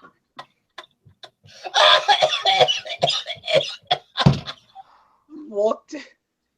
Oh, Right, you look like the fucking Cheshire Cat. I got nothing Oh, to say about that. Oh my God, up in heaven. I kind of do look like the Cheshire Cat if he got his fur shaved Would you off. be You quiet? are not from England. Okay, dude. Australia, Gary.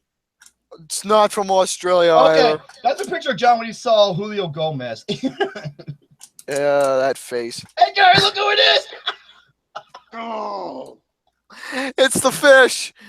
Fucking Biggie Smalls. It's the fish. And I do Hated have that movie. other. Okay, what's the...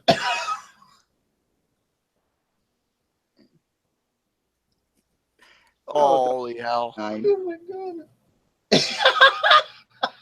That's a picture of Lucas when he won the Battle of the Beauties. oh. I think that's C.A. Cougar when he found out that it's pronounced Denis Villeneuve. What's the next one?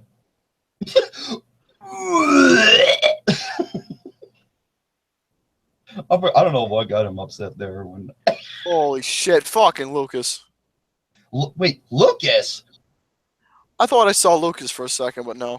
Wait, he's not even here. Jackson. Oh my God, up in heaven. These fucking big eyes right there. Hey. There's Kermit. That's probably his reaction when he saw Jackson. He's like, what the fuck? I never saw this photo of Luke. This is from The Hottie and the Naughty review. the Hottie and Naughty review, and that's very perfect. Okay, what's the next one? What the hell? Look at them wavy locks that kid had. Holy And hell. by the way, Gary, do you want? that Hottie and Naughty review is what introduced me to you. Really? Oh, really? Hi. Speaking of you, there you are. Yeah, there you are. You look like you're turning into the God damn it. You look like you're turning into the Incredible Dew. That's, What the? oh Wait, my Gary, God. what the fuck? Oh God, What dude. the shit?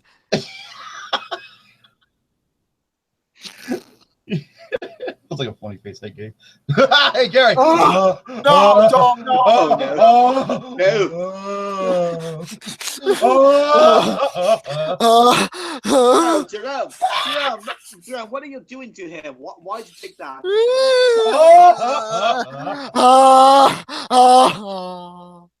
Okay, that's it. Gary, look who it is. It's baby No, Jackson. no, don't say nothing. Don't say that. Oh, God damn it, Gary, you gave it away. It is baby Jackson. It's Jackson Fulcher, and he was like, Yeah, that's baby. Yeah, baby Jackson. I told you, I went into research and trying to find as many good pictures as I can. And it's baby Jackson. It is baby Jackson. He looks like a midget Ninja Turtle. Oh, by the way, his shirt says "I am a manatee." I am a manatee or something like that. Uh-huh.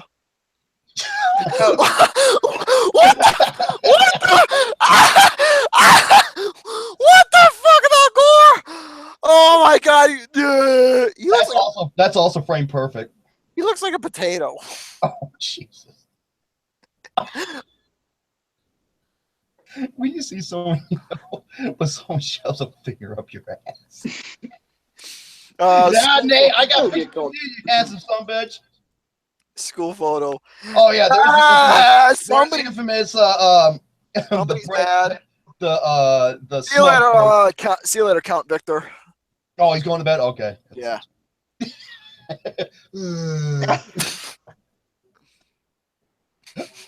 I wonder how many Star Wars shirts he has. A lot. Oh my God, Lord. Watching the trailer to It. Yeah, you can tell because she's got that yellow raincoat. Oh no. She looks like she's trying to fart really bad. She does. Oh God. That was a long time ago too. Lucas. Oh dear. Come on.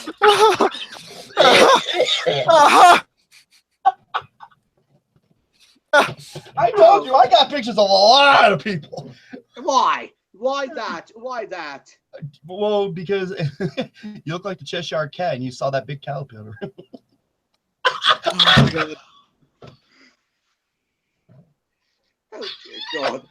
Gary, look at that! Let me see this shit. Look at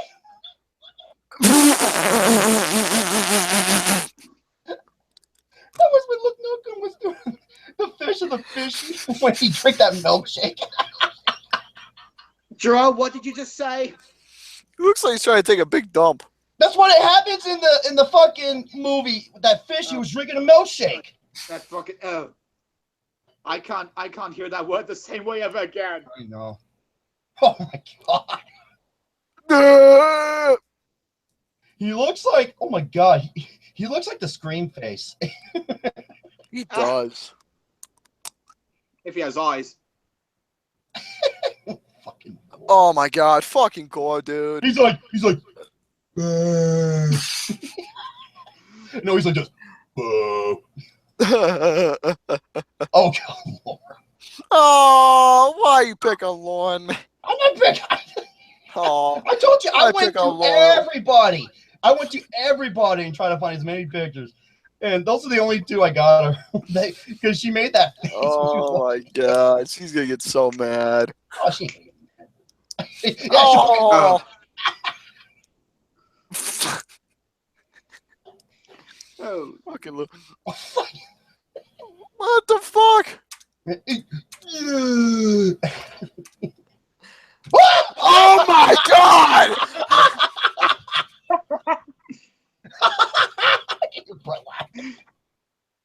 What the Oh my God! I want to zoom in.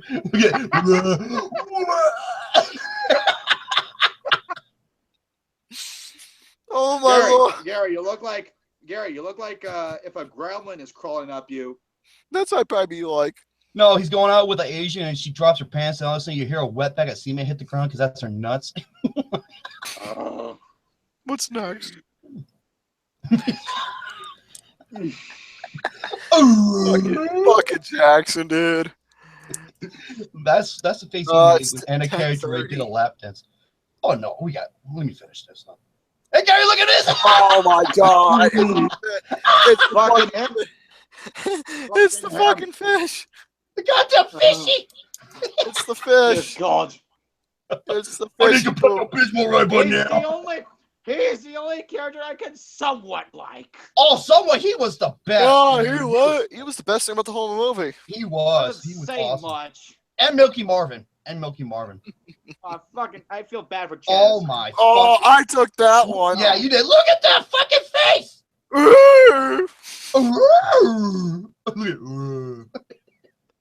That's so cool. I can zoom in.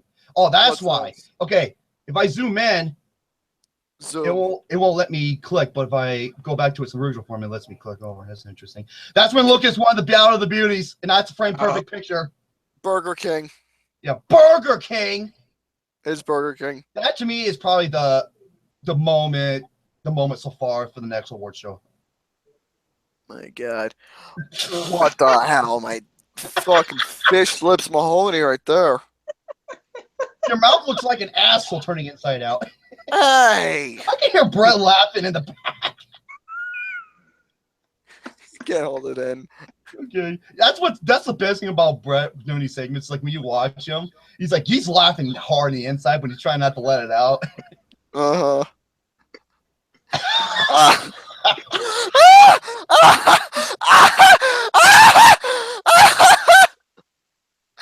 never saw this picture. He looks like he looks like a catcher's mitt. His face looks like a desert mountain. Fucking Brett's dying. Oh my God! Oh my Lord! Up in sweet heaven. What's next one? Oh, Alex! I took that picture. Yep, I found it. I was like, oh, I'm taking it. No, actually, I found this on a video that you did, and I took the picture. You look like a fucking caveman. I think you're really good at changing car insurance. I have a feeling you're gonna say something like that, mate. Yeah. Oh no! What's that? Oh my God! Catcher's mitt. Catcher's mitt. Jesus. 1, 2. Fucking Honey Boo Boo. Oh. Honey Boo Boo. Yeah, Honey Boo Boo. Honey Boo. I'll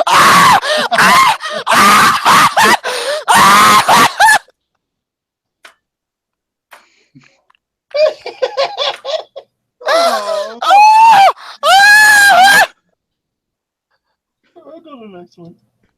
Oh no!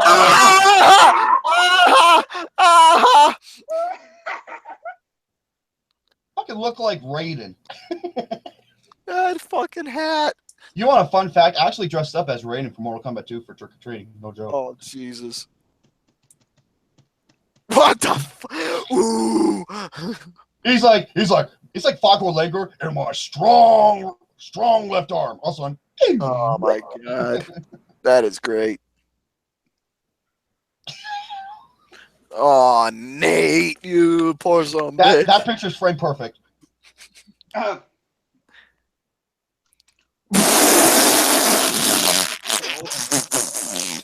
What the fuck? Fucking Luke to me makes the funniest faces. He just does. Oh my God, up in heaven. Oh my God. That's my favorite. That's one of our all-time. Oh, Gary, speaking of that picture of Lucas, like one of the all-time best, that's also on here. I just remembered. No, Look at it, Brent's like he can't hold it. Look at it. Oh my God, Alex. That's from our Q&A.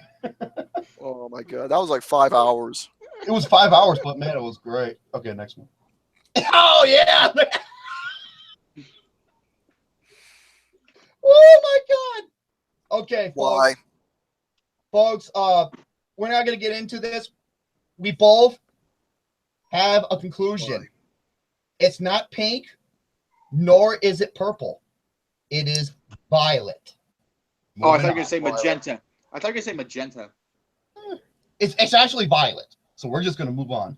And yes, this is Brutal Doom Project Brutality 2.03. Can't wait for 3.0 to come out. And yes, that's a badass weapon. That's the 349. All right. Well done. I actually took a picture of Lucas looking like that with his hair, and I compared it to the secretary from Monsters Inc.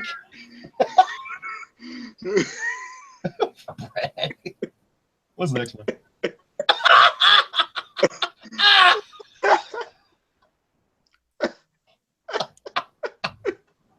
Oh my God, Gary! That's, you know what it was? Because I think I said Oscar was the best women's wrestler. He was like doing that face and rubbing his nipples.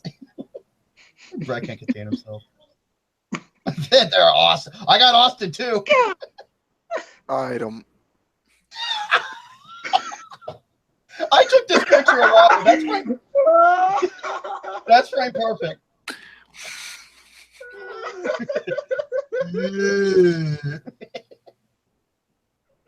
There it is, Gary. Oh my God! I took that photo. That picture. fucker. Gary took this photo because Lucas was looking at a photo of Joey Walrus, and he made this fucking face where he was laughing, and Gary just caught it, and the rest is history. Look at his fucking eyes. Oh dear God. Full screen. This is full screen. Double Nine posted this picture earlier, and I was like, why does that particular picture make me question my sexual preferences? You know, I don't know. He looks like he's innocent, yet he knew he did something wrong at the same time. Oh my God, up in heaven. That's the face when someone says something like out of the ordinary. He's like, what the Wow, I got no comment. smash? Somebody's angry right now. Bratty poo poo. That's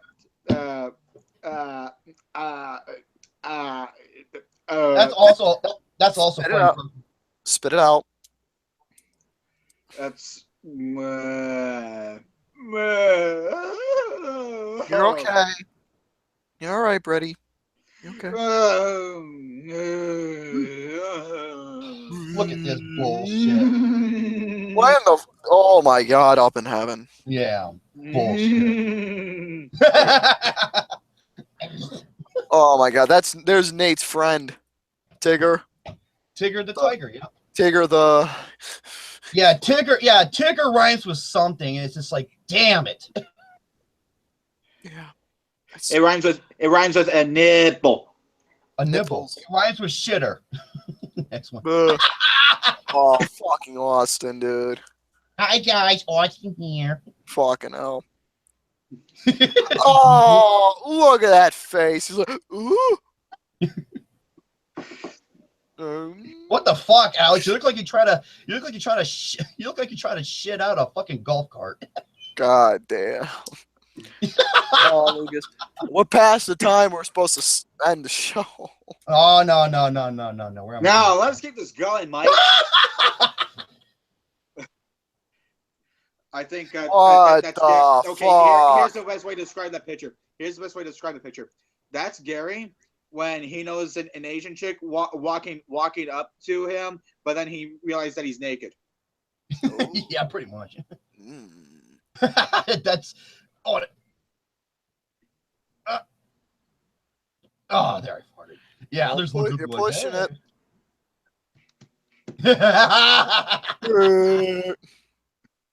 There's the pimp daddy. It's my Boo Bear. Yeah. I would like to have him on Flicks one time, even though he's not a big movie person. He said he'll do it when it comes towards, animation or Maybe when he watches Coco, he could just talk about it with us on here. We'll see. But then again, he also has a very busy schedule. Like he works full-time, graveyard shift. Oh my God, that's like my all-time favorite photo. That's like one of my all-time favorite photos of Nate. You bust a nut and she keeps sucking. And she's got a finger up your booty. What the fuck? That's What that was the hell? That's when Brett and I were going to our Spider-Man debate, and I brought up Depp, where you're like, oh. Oh my god, up in heaven.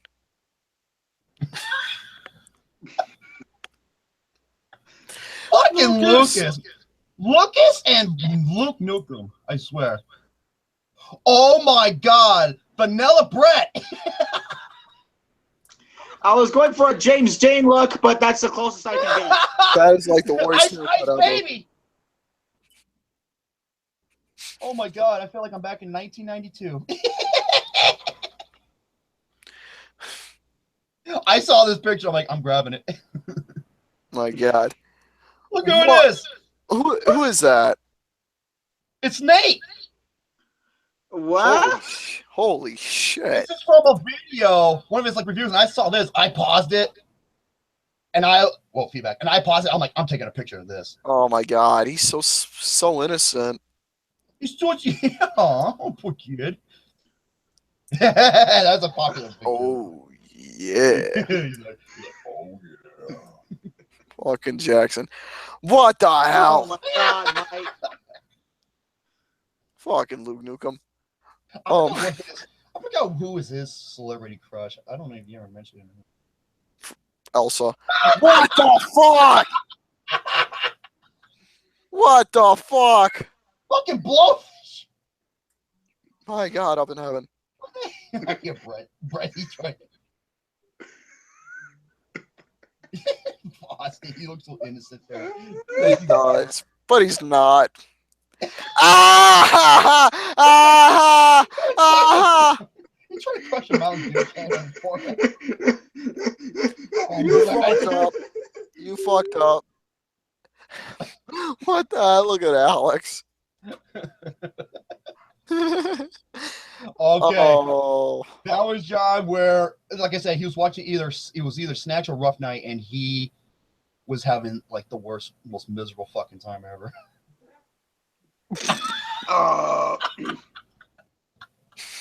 Fucking look, there was this one picture I forgot to take where, you know, where the grandpa, he accidentally shits himself in the visit, and then he makes his face and he gets up and he walks away.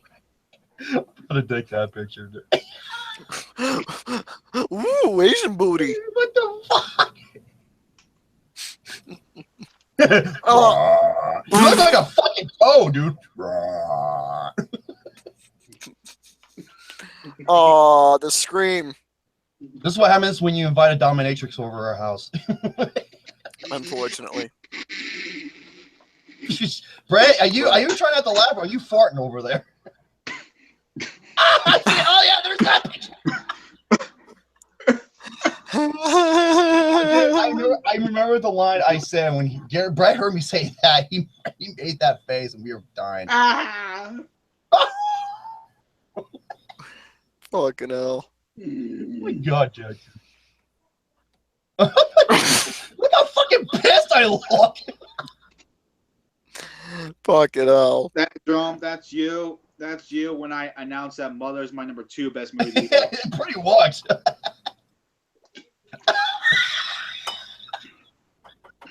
Oh my god. That's pretty perfect. The next one here. I told you I look at me. I think my mom said something to me. I was like, wait, what? What the fuck? Fucking hell. I think I rank up there when it comes to making the funniest face. Brady, thirsty much? Dude, and there's a stack of fucking Blu-rays. I was like, I wish that fell over. I really did. That would have been the greatest fuck. You know what would have been the best when he was away and on sign? The camera focuses on his screen and they just topped over. Well, there may be a time when that could happen. Let's just say Black Friday. Let's put it Oh my god, that's what he busted a nut so hard right now. Well, I actually got this from the best of Nate, and you made it sound like he was watching a porno, and you hear a girl, bust a nut, and he's making this face. Mm-hmm. Fucking Alex, dude. Oh my god. Glory. matey. Glorious. Glory. Yep, that's exactly where I got it from. I think Austin is trying to do the Wolf of Wall Street thing. Yeah, and he looked like he's trying to do the Wolverine. Fuck no. Flock of seagulls much? Flock of seagulls. Motherfucker, you have a big pile of rogue here on your head. Oh my god. Look at that fucking face. Austin, you're not supposed to make that face until you turn 40.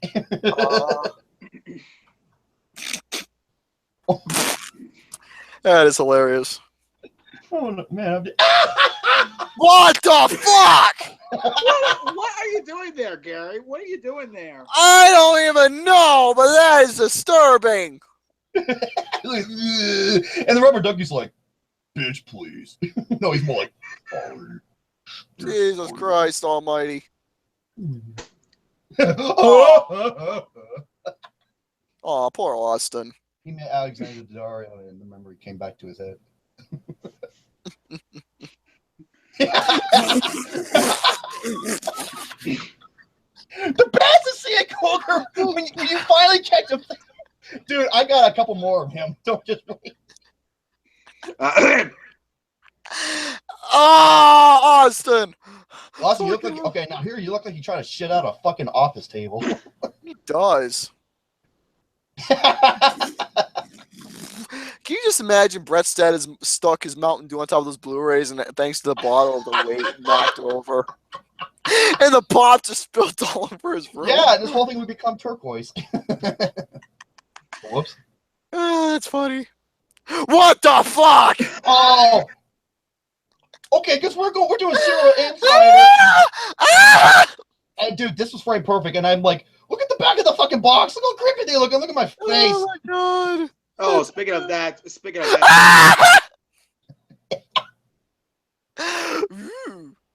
What, bro? Speaking of that, Serial Insider, something happened that we don't want to talk about. Yeah. By the way, yeah. By the way, if you're watching, don't think about it. Yeah. Okay, now he looks like he's trying to shit out an alarm clock. Oh, C.A. Cougar. Does he wear? I wonder if he wears the same shirt like I do in every video. Well, I was asking how many fucking Star Wars shirts and beanies does he have? A lot. I'm really curious to know. Or is that the only shirt he has in his life? Oh no, I've seen him. I've seen him in other shirts and whatnot. He probably only wears this when he's like doing videos or whatnot, kind of like Gary does. This dude looks like he's built like a fucking brick house. Yeah, probably has a ton. Oh, we already saw. Gold. When you see a jelly makes no donut, sense because that makes no sense because I don't even like jelly donuts. you look like a jelly donut. You look like you want. I don't like jelly donuts. Your outer form is the donut pastry. Their inner part is your jelly. He looks like a sourdough fried Twinkie. He does. I got this. I got Cinnamon Toast Crunch right here as well. Yeah, because of that fucking thing right there. All right, it's really getting close to. It's close. All right, hold on. Fucking Luke Nukem. Oh,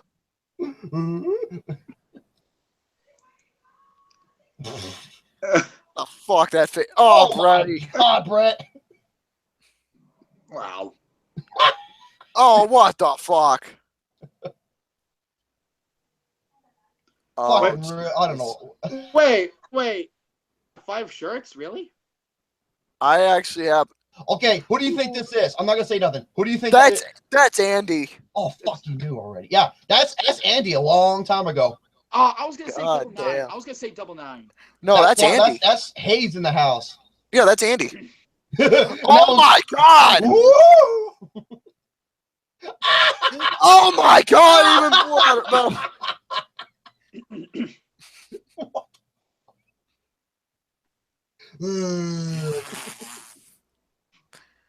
No, that's the picture when he saw Julio Gomez. Oh, that's fucking. I've always loved that. Every That's time creepy. I go back and watch it, just... That is creepy. What the fuck, dude?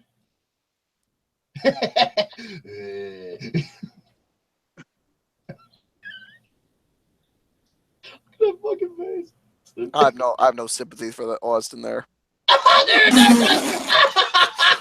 the picture of seeing Cougar. I saw that was the best. That is also frame perfect. I had to get it the right. What the fuck? You have an exorcism?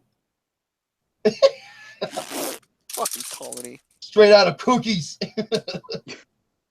He looks like a balloon. Oh my god. I know, man. Oh, he's gonna kick out. Okay, you ready for this? This is for positive brutality. Whoa, feedback. I blew off his leg, and he's like, ugh, and all of a sudden, uh-oh. And then all of a sudden,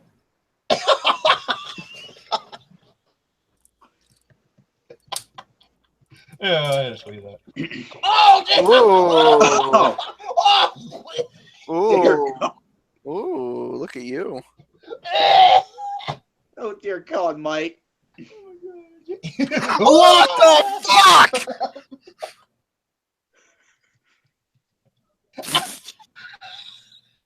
Yeah, by Miss Piggy. Oh, Gurmy. Hey, look at Channel Mac. Boo Bear.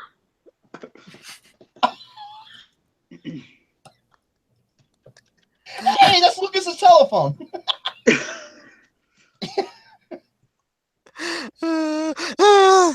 Oh God. Oh, my kitty! Hey, the kitty, the Bella kitty kitty. Yeah, that's my folks. That's my cat. That's Bella. Oh dear God. I never saw this one. I saw this one.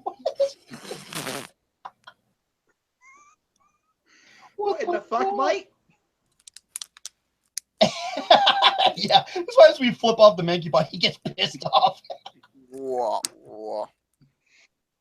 Oh, hold on. Look at Shano.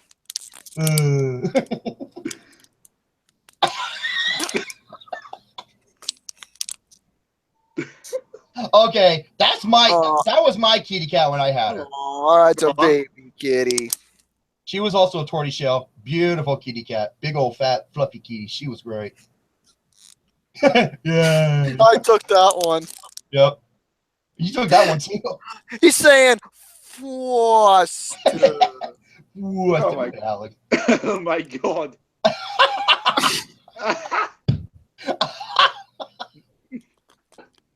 Oh shit. Oh shit. I almost fell on my chair. Ah! What the? You don't give two shits about reality. Bella Lugosi. Fuck you. Look at the hair on him. Look at that. Oh, Double M's back. Yay. Oh my God! There's a picture of That Lucas is the when he- greatest fucking thing of. That's the greatest fucking photo of all time. That's Lucas when he was in high school. He looks Oh, like. really? That's Lucas in the future. Ah!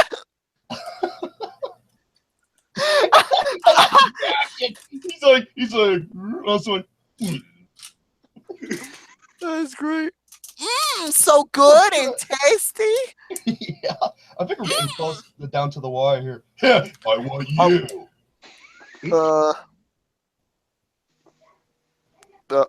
I took that one. That was Oh, Brett from earlier. Yeah, that was earlier today. And here's the last photo. Oh my God. Oh my Lord up in heaven. Why you do this? That's all of them? And that. Did I stop screen sharing? No. There you go. we go. Well, folks, that's going to have to do it for this episode of Flicks with the Dicks. For you, as always, thank you for tuning in for your always weekly, weekend broadcast. And as always, folks, please subscribe for more bullshit to come as always. And subscribe to the network, the main channel, Tusi Network. Subscribe to the film channel. And subscribe to all that other bullshit. So as always, folks, ciao for now. Take it away, gentlemen. Okay, he's no longer with us. Okay, let me try to thank you for him. Hold on a second. Well, folks, thanks for having me on here. It's great to discuss all these wonderful topics with you. And now you'll excuse. And, That does sound like the one. I love I'm so glad to discuss the upcoming Punisher TV show on Netflix with y'all. And I love discussing the Spielberg documentary and all this other great shit that I've been discussing with you guys. Now, if you'll excuse me, I have a Peter Parker poster over my bed. I'm gonna jerk off to. So, Pretty much. Ah, All right, absolutely. Thank you so much, everybody. Wait, Love you too, Double M. Hobo. Indeed. Well, I get to say goodbye first, Mike. All right. Thank you guys so much for tuning in for I almost said painting game Flicks with the Dicks. And I'll see you all Tuesday for a Halloween special. Even though I'm not going to show any more horror movies on Blu-ray, I'm going to show. I got some horror topics to go over. Because none of this was planned until today, to be honest. So. I'm very happy to share some horror movies on Blu-ray. Probably the last time for Horror Month of Blu-ray Brett. And again, I'm not gonna buy too many Blu-rays throughout November because again, Black Friday. I'm gonna buy a shit ton. Oh, I know you. Will. Ooh, yes, you are. Oh, yeah. And I'm happy to go over a list from Taste of Cinema and to go over the differences between me and other art house fans. Oh, by the way, Tiffy, I'll be seeing you later in the bedroom. Oh my god. I'm a fucking asshole, I know. You know what? I'm gonna laugh when you come crawling out on your knees and your underwear. Can you just imagine? Okay, me and her in the bed.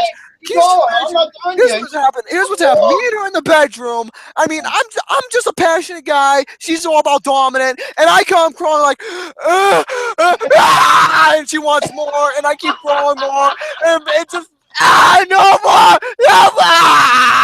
She'll be like, what are you talking about? This is just a warm-up. And she pulls your ass back in and slams it. Oh, my God. And fucking I have scratch marks all on my back. Jesus, I love kinky, but I love kinky, but I don't like dominant. She goes, I bet you will, Gare Bear. Oh, man. I got a surprise for her. Gary and Tiffany, you two have fun together. And, she's gonna have fun. I'm gonna be in mortal pain. Oh God! I can imagine. I'm sorry. I'm fucking dude. I'm a horny little bastard. All right. Well, we're both Scorpios. We should know that. Yeah. Right. Anyways, that's all I got. You take it away, Jerome. Absolutely. Thank you so much, everybody, for tuning into episode 28 of Flicks with the Dicks. 29 will be this Halloween special. Same clock, same time as always, 7 Eastern, 4 Pacific. We'll go over some Halloween topics and the latest news buzz surrounding the horror night. This is run by Jenny Buddy. Sign off for Phil Fan 05, Double I, Mr. Geostorm, and Superman fan Brett Greer. Stay tuned. And once again, motherfuck the fucking Art-House Cinephiles who make people such pretentious assholes, and why is Brett the only one that's good out of them? It's like finding a Twix bar in a pile of shit. Now, if you excuse me, I'm gonna go on my other websites and look at some hot busting bell starring Deidre.